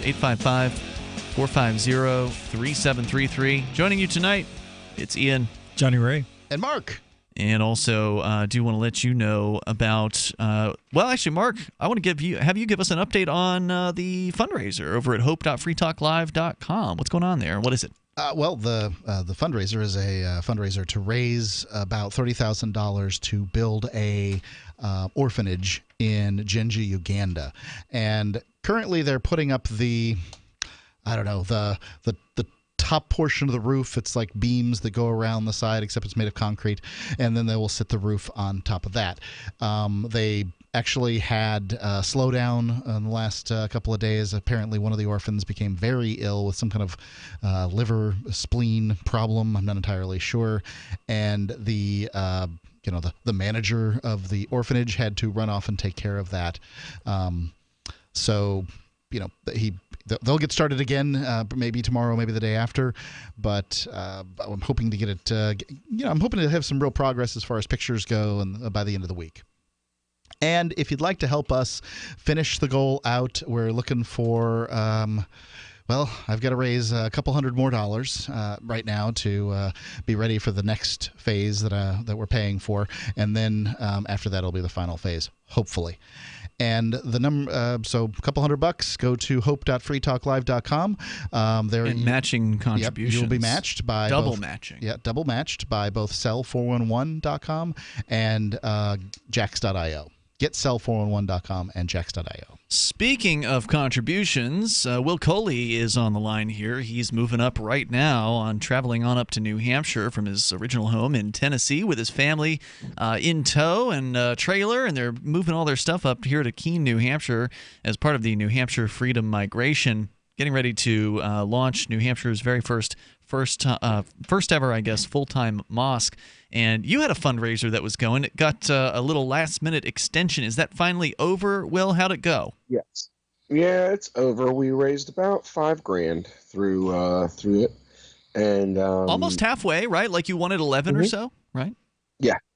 I don't think that's bad. I mean, if I'm trying to raise money and I can get halfway to the goal, I'd be super happy about that because I'm terrible at it. Well, I mean, we're just going to have to figure out some things in the budget that can be worked with and worked around. But, it's not going to prevent us from being able to open. Good. It just means that there's some projects that we're hoping to get going that may take a little longer than others. It's not a big deal. Right, and maybe people will get more excited about maybe people will get more excited about a specific project, because you were trying to raise for a few different things, like a sign out front and, redoing the inside, and you had a few different things that were kind of rolled into this one fundraiser. Maybe once you, open the doors and you can say, ta-da, here we are, here's what we want to do next, maybe that'll be something people can focus in on. Yeah, and that's kind of the idea is, there are a few things we want to make sure that we get done right up front, and then open up and, work from there and see what we can do from there and just expand as we have, inshallah, the ability. Personally, in my opinion, the mosque should have always been at the forefront of calling for justice, of standing up for the oppressed, of taking care of the poor. And when the Muslim community came to America, they didn't really come for that purpose. They came for jobs, they came for safety, they came for economic opportunity, and they didn't really come with the intention of being servicers of their community. And they kind of stayed to themselves. And it took something like 9/11 and 10 to 15 years of being maligned to kind of wake them up and try to get these communities to take on that role that they should have been taking all along. And what we want to do is we want to establish a community that we're stating straight out up front that we expect ourselves to be at the forefront of these efforts, to be leading the way and being the example in the Keene community, in the New Hampshire community at large. We hold ourselves to that standard, and that's why we're coming. We're not coming to grandstand or be some kind of we are coming to be servicers of our local community and as far as we can eventually reach.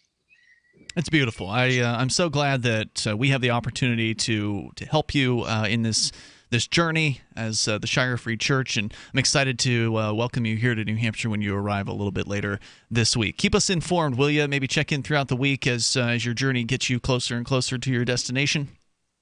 Sure. All absolutely. Right. Excellent. And take care. Hey, thanks for the call tonight. Check out more of Will over at his show, Call to Freedom. He's not going to be live tonight, though, because you're on the road. You don't have any access to a studio. But we are going to be setting you up for live in studio here at the LRN.FM studios, which should, for those of you who've been listening to Call to Freedom, there have been some internet difficulties down there in Tennessee where you were from. And since you're going to be sitting here in the studio, we will no longer have those difficulties. So I'm looking forward to that. Thank goodness. Thanks, Will.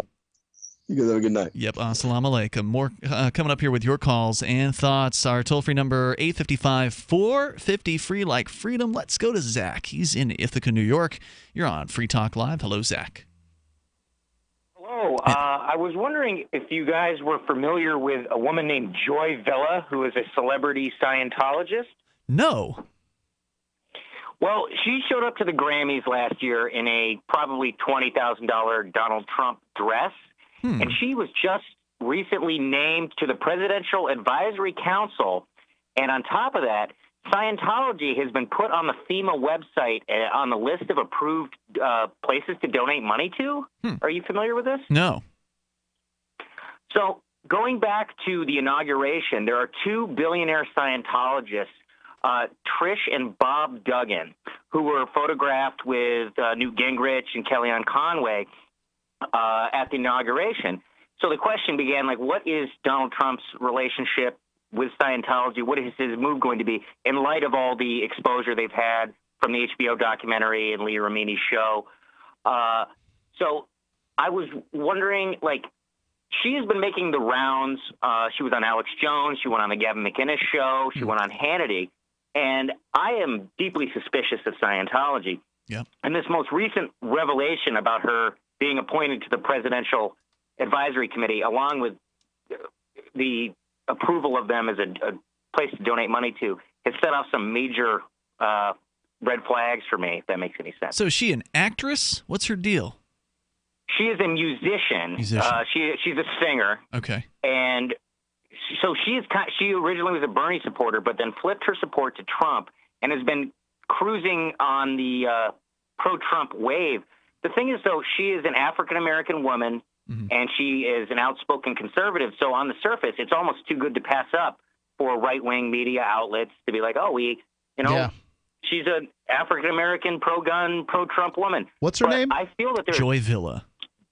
Joy Villa. But my gut tells me that she's being stage managed by Scientology headquarters and David Miscavige himself. It's not an accident. There's no way that she just up and decided to do this herself, because these people are pawns in a much bigger game. Does that make sense? Yeah, we've done a little bit of reporting on Scientology over the years here. Actually, there was one time when we were on WFLA in Tampa Bay, which brought blasts over Clearwater, which is essentially the headquarters town of Scientology. They're crawling all over the place there. And I remember one night we were talking about them, and they just started calling in and defending their Scientology thing.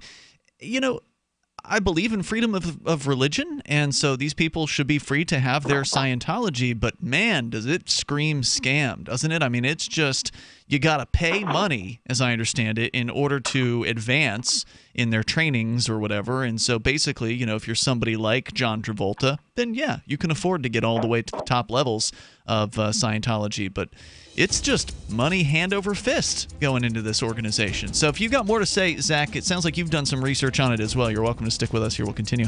I don't have any emails. I get 20 emails a day asking for interviews. I don't have any emails mentioning a Joy Villa. Okay. I'd never heard of her before. Toll-free number here, 855-450-FREE, like freedom, 855-450-3733. What is going on with Scientology and Donald Trump? Is there a connection? It's Free Talk Live. If you're a sleep apnea sufferer who's on the go to your phone and call right now to try the world's first portable mini CPAP device, absolutely risk-free for 10 restful nights. It's the Transcend Mini CPAP, an engineering marvel that's as small as a soda can and weighs less than a pound. Its unique design is so small and so light, you can fit it in your briefcase or purse to use anywhere you go. No more dragging around a big, bulky CPAP. Even better, now you can try Transcend absolutely risk-free for 10 restful nights by calling minicpap.com, 1-800-940-1740. Transcend is FAA compliant too, so you can even sleep comfortably while flying. You can also add a battery pack that's as tiny as a deck of cards. So now you can enjoy the freedom to sleep comfortably anywhere. But don't wait. To receive your 10-night in-home trial, call minicpap.com now. 1-800-940-1740. That's 1-800-940-1740. Heart disease is on the rise. Clogged arteries, high blood pressure, and high cholesterol levels may not be fully detected by you, but the symptoms are there. Loss of energy, blood sugar spikes and drops, poor circulation, and irregular heartbeat are just a few of these that can alert you that something is wrong. Hear how Heart and Body Extract is making a difference in thousands of people's lives across America. My blood pressure has normalized. My diabetes has totally improved. Everyone is telling me now how much healthier I look, and I'm telling everyone how much healthier I feel. I recommend Heart and Body Extract to everyone. Anybody over 40 in the North American continent should be using this product as a preventative to keep their cardiovascular system healthy. Order your 2-month supply today by calling 866-295-5305. That's 866-295-5305. Or order online, hbextract.com. Heart and Body Extract, 866-295-5305 or hbextract.com. Seniors thunder into a local high school parking lot like coalition forces entering Baghdad. A substitute teacher just needs to make it to her car before breaking down in tears. And a college freshman tells his roommate there's no need to hide his masturbation from him. And now a week in review that truly requires no introduction. The nation's students announced this week that they have reluctantly agreed to give the American education system yet another chance, saying they hope educators keep their promises of smaller class size, better school supplies, and intensified efforts to raise the country's international math ranking. The nation's students vowed to give the education system one more shot, despite claiming to have been burned many, many times in the past. In other news, a man overcomes alcoholism without the help of Jesus, and an outcast student and a lonely teacher have begun a somewhat endearing sexual relationship. And that was a free lesson in top-shelf journalism. For more news, videos, and reminders of your insignificance, visit theonion.com/newsbeat. This is the Onion News Network. Here's a chance to do a little activism while you're cruising Facebook, Twitter, or Google+.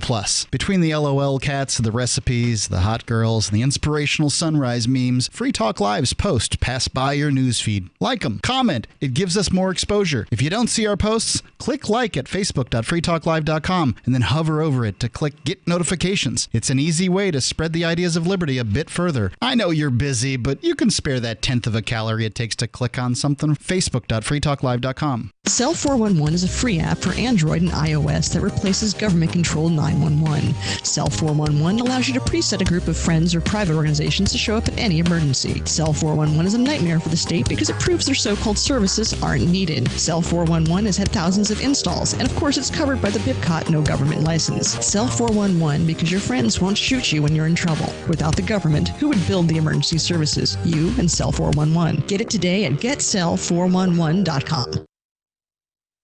While our satellite channel is free to listen to, it's not free for us. You can help us cover our satellite costs with the chip-in on the right side of the page at lrn.fm.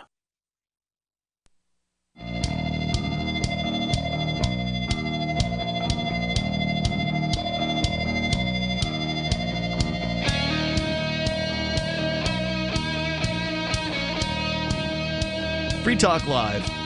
Moments remain here, and if we don't get you on tonight, well, accept our apologies. We are here live 7 nights a week. Always best to call before the last half hour of the show, because for whatever reason, everybody always decides to call in the last half hour. So just a tip for those of you who are finding yourself waiting patiently. We're going to do our best to get to you. With you in the studio tonight, it's Ian, Johnny Ray, and Mark. And you can join us online anytime over at freetalklive.com. We were talking with Zach in Ithaca. And by the way, if you want to support the show, please join the AMP program for $5 a month. You get some cool perks, and you can help Free Talk Live get on new radio stations around the country, bring new internet listeners on board with the show, and expose new people to the ideas of freedom. Go to amp.freetalklive.com to get signed up for that for as little as $5 a month. ampamp.freetalklive.com. Zach in Ithaca, New York, you're suggesting that Donald Trump may have some ties to Scientology based on some recent developments, and it sounded like you had more to say on the topic. You seem to be somebody who has done a little bit of research regarding Scientology, so go ahead with your thoughts. Well, there's no doubt about it. I mean, they were glad handing at the inauguration the 2 richest Scientologist billionaires that exist on this earth. And something that needs to be understood about Scientology is that David Miscavige and the people involved in that organization will stop at nothing to preserve their organization. And if you think about they'll sue it. They'll sue you, man. If you say something they don't like, they got lawyers and they're going to court. It's a pretty brilliant move on their part, if you think about it, to take this African-American woman, have her go around to all the conservative news outlets. When she was on the Gavin McInnes show, she was comparing Scientology to Judaism and persecution of Scientology to anti-Semitism. It's their whole angle is to put themselves out there as legitimate like every other religion, when in reality, anyone who knows anything about Scientology knows that it's the complete opposite. It's a predatory organization. Well, I mean, and frankly, if I say something bad about Judaism, it's not anti-Semitism either, right? I mean, like anti-Semitism is hating somebody because of the ethnicity of their birth. I don't like Semites, in which case that could mean anybody from the Middle East, but I understand that it's generally directed at Jews, would be the notion of anti-Semitism. But saying that Judaism is a 4,000-year-old, religion for troglodytes, that doesn't, that's not an attack on Jews. That's sure, an attack saying on Scientology is a scam doesn't mean that the people who are the followers are perpetrating the scam, at least knowledgeably. They are probably mostly victims. The people who are in Scientology, they've been duped. They've been fooled into this whatever this belief system is. And, we've heard about Xenu, which is some kind of alien or whatever. I mean, it was written by a science fiction author. Basically, from what we can tell, the intention of, some kind of tax dodge. What it's important to understand is that the angle that these people are taking is to equate any criticism of Scientology to religious intolerance and bigotry, when in reality, every religion deserves as much criticism as any other organization or any other idea. Sure. And Joy Villa is an agent of Scientology headquarters and David Miscavige. I know it in my bones, and I've asked a specific individual who is deeply involved in the criticism of Scientology going back to the 90s, and he agrees with my assessment. So I invite everyone to just take a look at this. The fact that they're listed on the FEMA website is very suspicious to me. That they're not a good place to donate money to if you actually want to help people. That sounds like a terrible idea. idea. Rather give money to the Red Cross. I'm with you. Zach, thanks for calling in tonight and sharing your thoughts. I appreciate the heads up on that. The toll-free number here is 855. I don't know. 855-450-3733. Let's continue here. We've got Jim. He's in Arizona listening online. Go ahead, Jim. I'd love to hear you talk about how your station's a tax dodge and your religion's a total phony, along with Will Phony Muslims for Liberty. But you wouldn't dare. But Jonny Ray, leave aside that the Balfour Declaration is because of it, there's only one country in the whole of the Middle East where you can go on the public airwaves and trash the government and ask for even redress from the government, Jonny Ray. And leave aside that since the Balfour Declaration, millions and millions and millions of people perished. And what is that? During the 40s, because they had no control over the U.S. government, Jonny Ray. And leave aside that during that time, all the governments in the Middle East supported Hitler and Nazism, and they were Islamic, and they were totally cool with what happened to the Jews, who, again, don't have any proportionate or disproportionate control of the U.S. government, Jonny Ray. But speaking of 9/11, what is the Balfour Declaration? Let me speak, please. Nah, that's okay. Johnny. Toll-free number here, 855-450-FREE. We're having a conversation, so if people have questions, they should be able to ask questions during a conversation. You're throwing out some sort of name that I'm unfamiliar with, so I asked for more information. If you don't want to be helpful, then maybe one of you two knows what this thing is? A royal official, I think, in World War I, maybe the what is the equivalent of the Department of State in the UK, had a statement that said they favored they favored a country for the Jews of Palestine. Okay. And that was about as far as it went. Was that when they carved out that country? No. Well, it was just their desire. It was just an expression of their desire to see a country for the Jews. At the time, it was part of the Ottoman Empire. Yeah.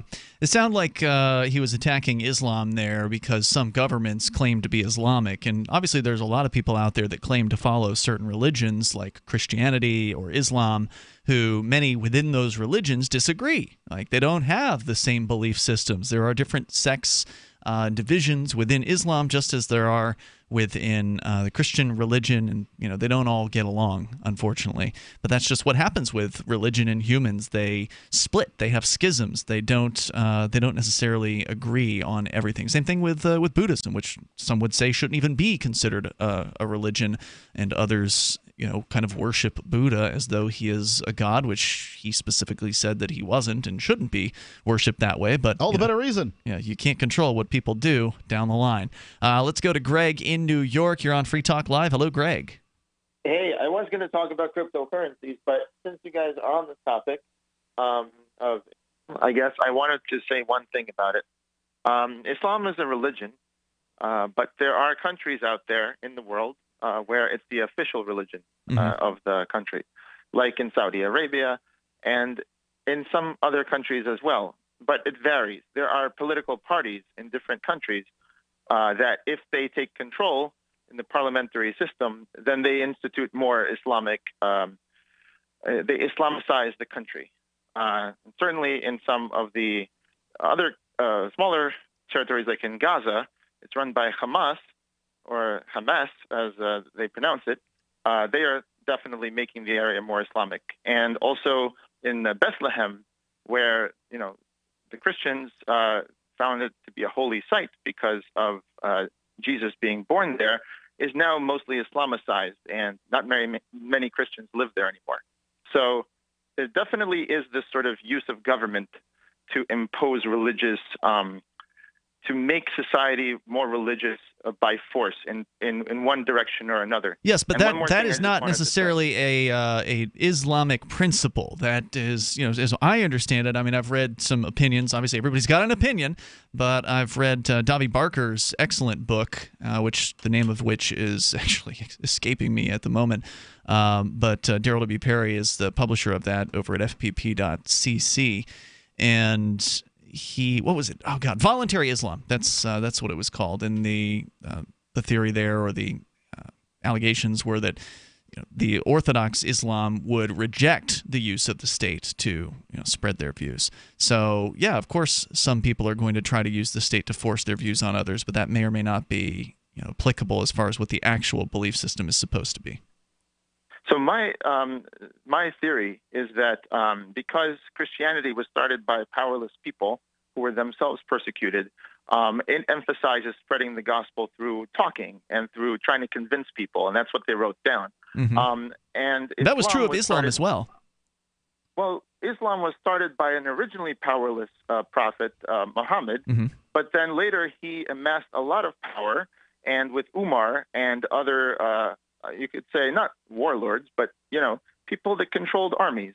They started using force, and so in Islam there is actually a lot of prescription for how to run a state with courts and different things, which Christianity doesn't have. I think because the founders were in completely different situations. I think it would be interesting to have this conversation with Will here to respond, because none of us are scholars and have done the research that Will Coley has done. And he'll be joining us, I think it's interesting, at some point within the next couple of weeks. Thanks, Greg, for the call tonight. We'll see you tomorrow, freetalklive.com.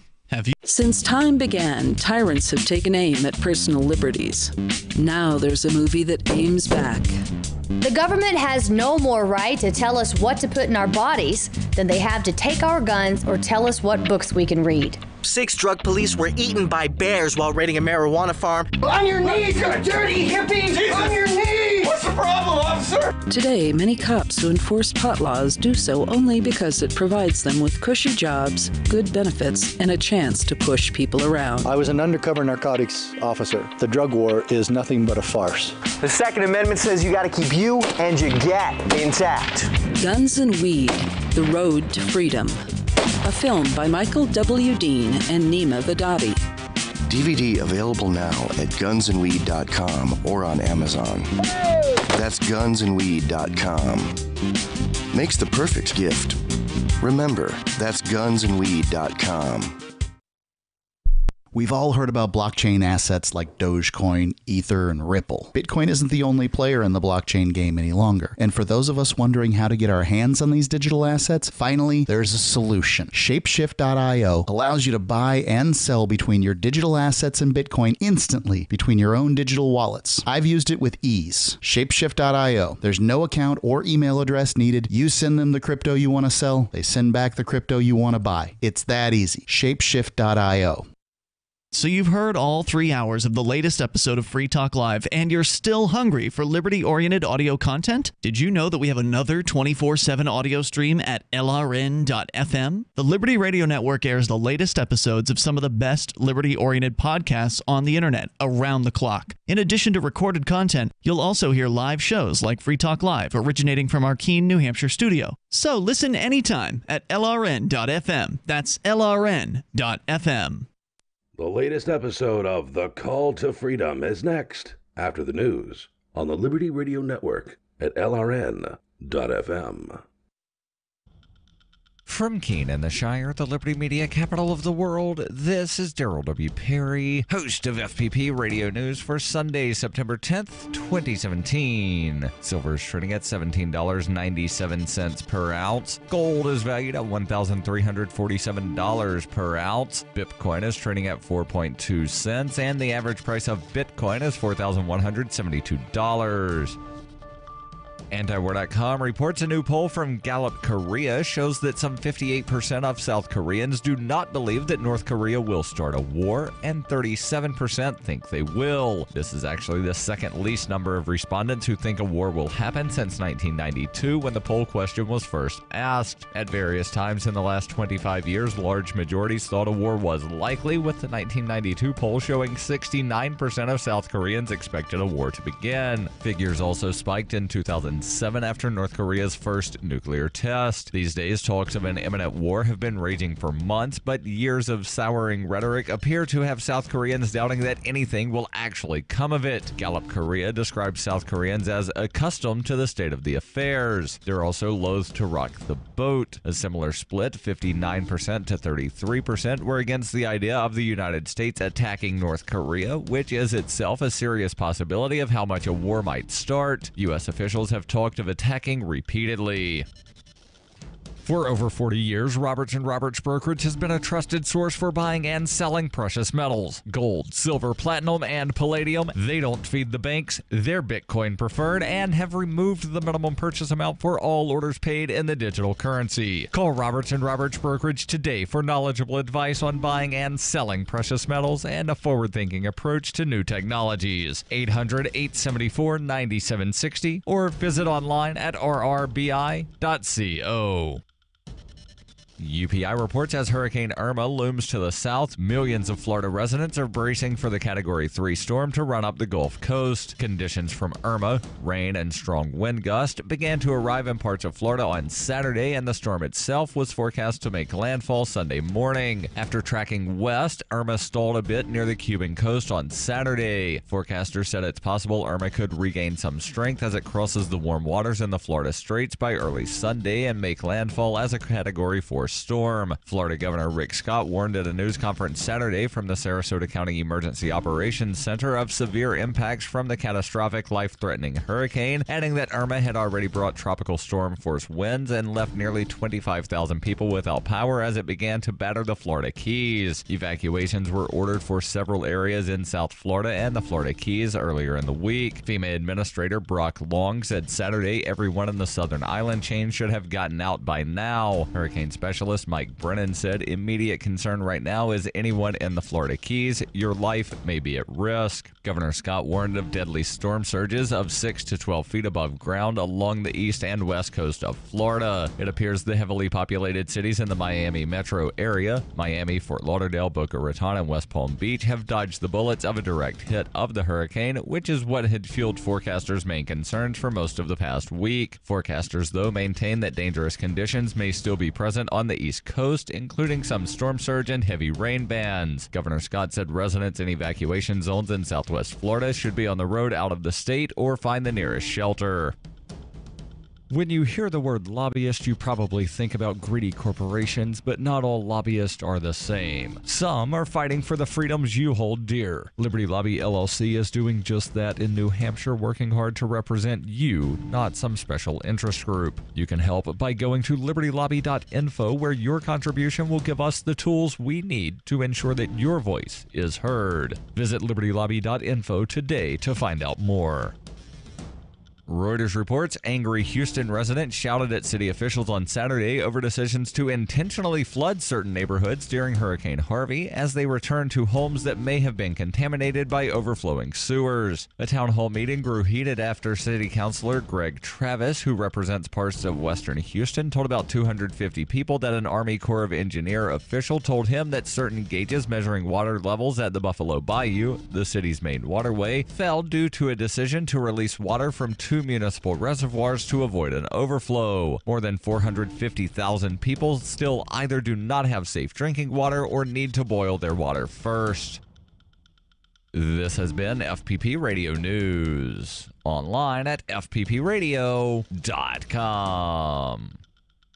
This is the Onion Week in Review. In local news, a succession of terrible events failed to befall a 33-year-old riding a longboard to his digital media job Monday. Shocked bystanders helplessly watched as media developer Jake Reston skated safely through Manhattan traffic without flipping over on his obnoxiously oversized skateboard and smashing his stupid face into the pavement, with many saying they were horrified at the sight of the floppy-haired little shit walking into his office unscathed. It was one of the most horrible things I've ever seen. He wasn't even hit by a car. I was just praying that someone would step in and throw him off his stupid little skateboard and punch him right in the mouth. In other news, a study finds owning a cool leather jacket is more rewarding than raising a child. A community garden sprouts the first condom wrapper of spring, and a little turtle gorges on an entire raspberry. Tonight in the cabin, schoolmarm's telling about how they talk about corpulation down the school. Only a fool needs telling how to screw. Just let the pecker guide you. But come on, listen anyhow. This is the Onion News Network.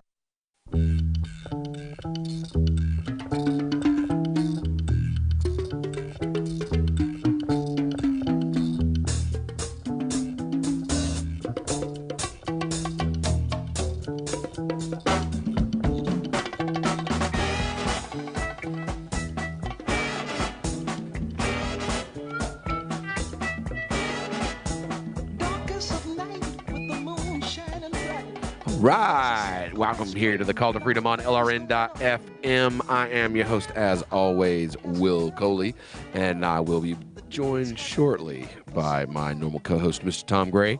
Now, we had to have, we got some hardware we're having repaired right now. Had some stuff we had to take and drop off at the Apple Store. So guests that we were supposed to have this evening, we will not be able to have on the show with us tonight, unfortunately, because the computer that we normally would run our guests through, well, it's being repaired, and we have no idea why. Like, literally, we were just watching a documentary last night, like we always do, and all of a sudden the screen goes multicolored static, like it looked like, the static you normally see on a television that's normally in gray and black and white, but instead this was in color. So if you hear me, I don't know, I think I'm getting sick. I hope I'm getting sick. I'm in the middle of trying to quit smoking because I'm not really sure if I'm getting sick or if it's, something a little more serious than that. I'm not really particularly sure at this moment. But this has kind of set in over the course of the last week. I haven't bought cigarettes since about 3 or 4 days ago, and I haven't smoked a cigarette since yesterday around noon. So, trying to quit smoking. Hopefully I don't get a divorce before I get the habit kicked. I just told my wife, like, look, I'm not going to be the guy that you married for about 3 days. So either lock me in a room or just every time that I act like an asshole, just look at me like, I love you and I want you to live longer. So, and just keep reminding yourself of that. And keep reminding me of that too, because I don't really like me when I'm not smoking. So it's yeah. But this will be our last. This looks to be our last broadcast from the Liberty Bunker here in the beautiful Smoky Mountains of East Tennessee. We will be leaving here, inshallah, on Thursday morning. We will drive through Virginia. We'll be going to Philadelphia. When we get to Philadelphia, we will stay and we will do the In the Fed block party with Michael Heiss, who was on the show a few weeks ago, and Larry Sharp and Adam Kokesh and myself and a number of other speakers will all be there. And then we will leave there and we will go to Connecticut, actually, to stay with some friends of ours from the 9th until around the 14th.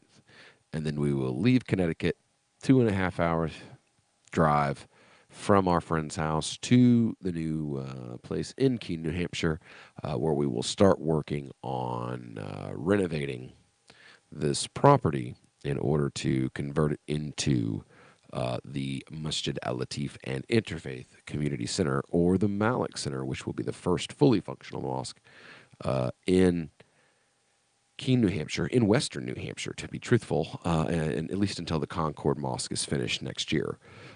So yeah, it will be the first fully functional mosque in western New Hampshire, the first and only mosque in Keene. Will also, it turns out, be servicing a decent-sized community of about 15 or 20 families just across the border in Vermont, in the Brattleboro, something like that. In that area, there is a small community that also rents like a hotel room once a week to get together for Friday sermons. And they will now more than likely be coming to Keene as their home mosque. So that's awesome. It's a great thing that we found out. I was really, really pleased to find out that this community would probably be joining with us there in New Hampshire. We are still raising money just for a few more hours. I mean, not even 24 hours left in the fundraiser. We've raised about $5,300, I think, $5,400 so far. And we need 11,000, so we're a little bit short of our goal, but we are about halfway there. So I am happy about that. We are hoping that we can clean that up before we actually hit the road through other fundraising efforts off of the internet site that we are currently going to be finishing that effort up on. If you're interested, and please, we would love, even if it's just $5, it's, let's see here, www.launchgood, one word, launchgood.com/Malik Center, MALICCENTER, Malik Center, MALICCENTER.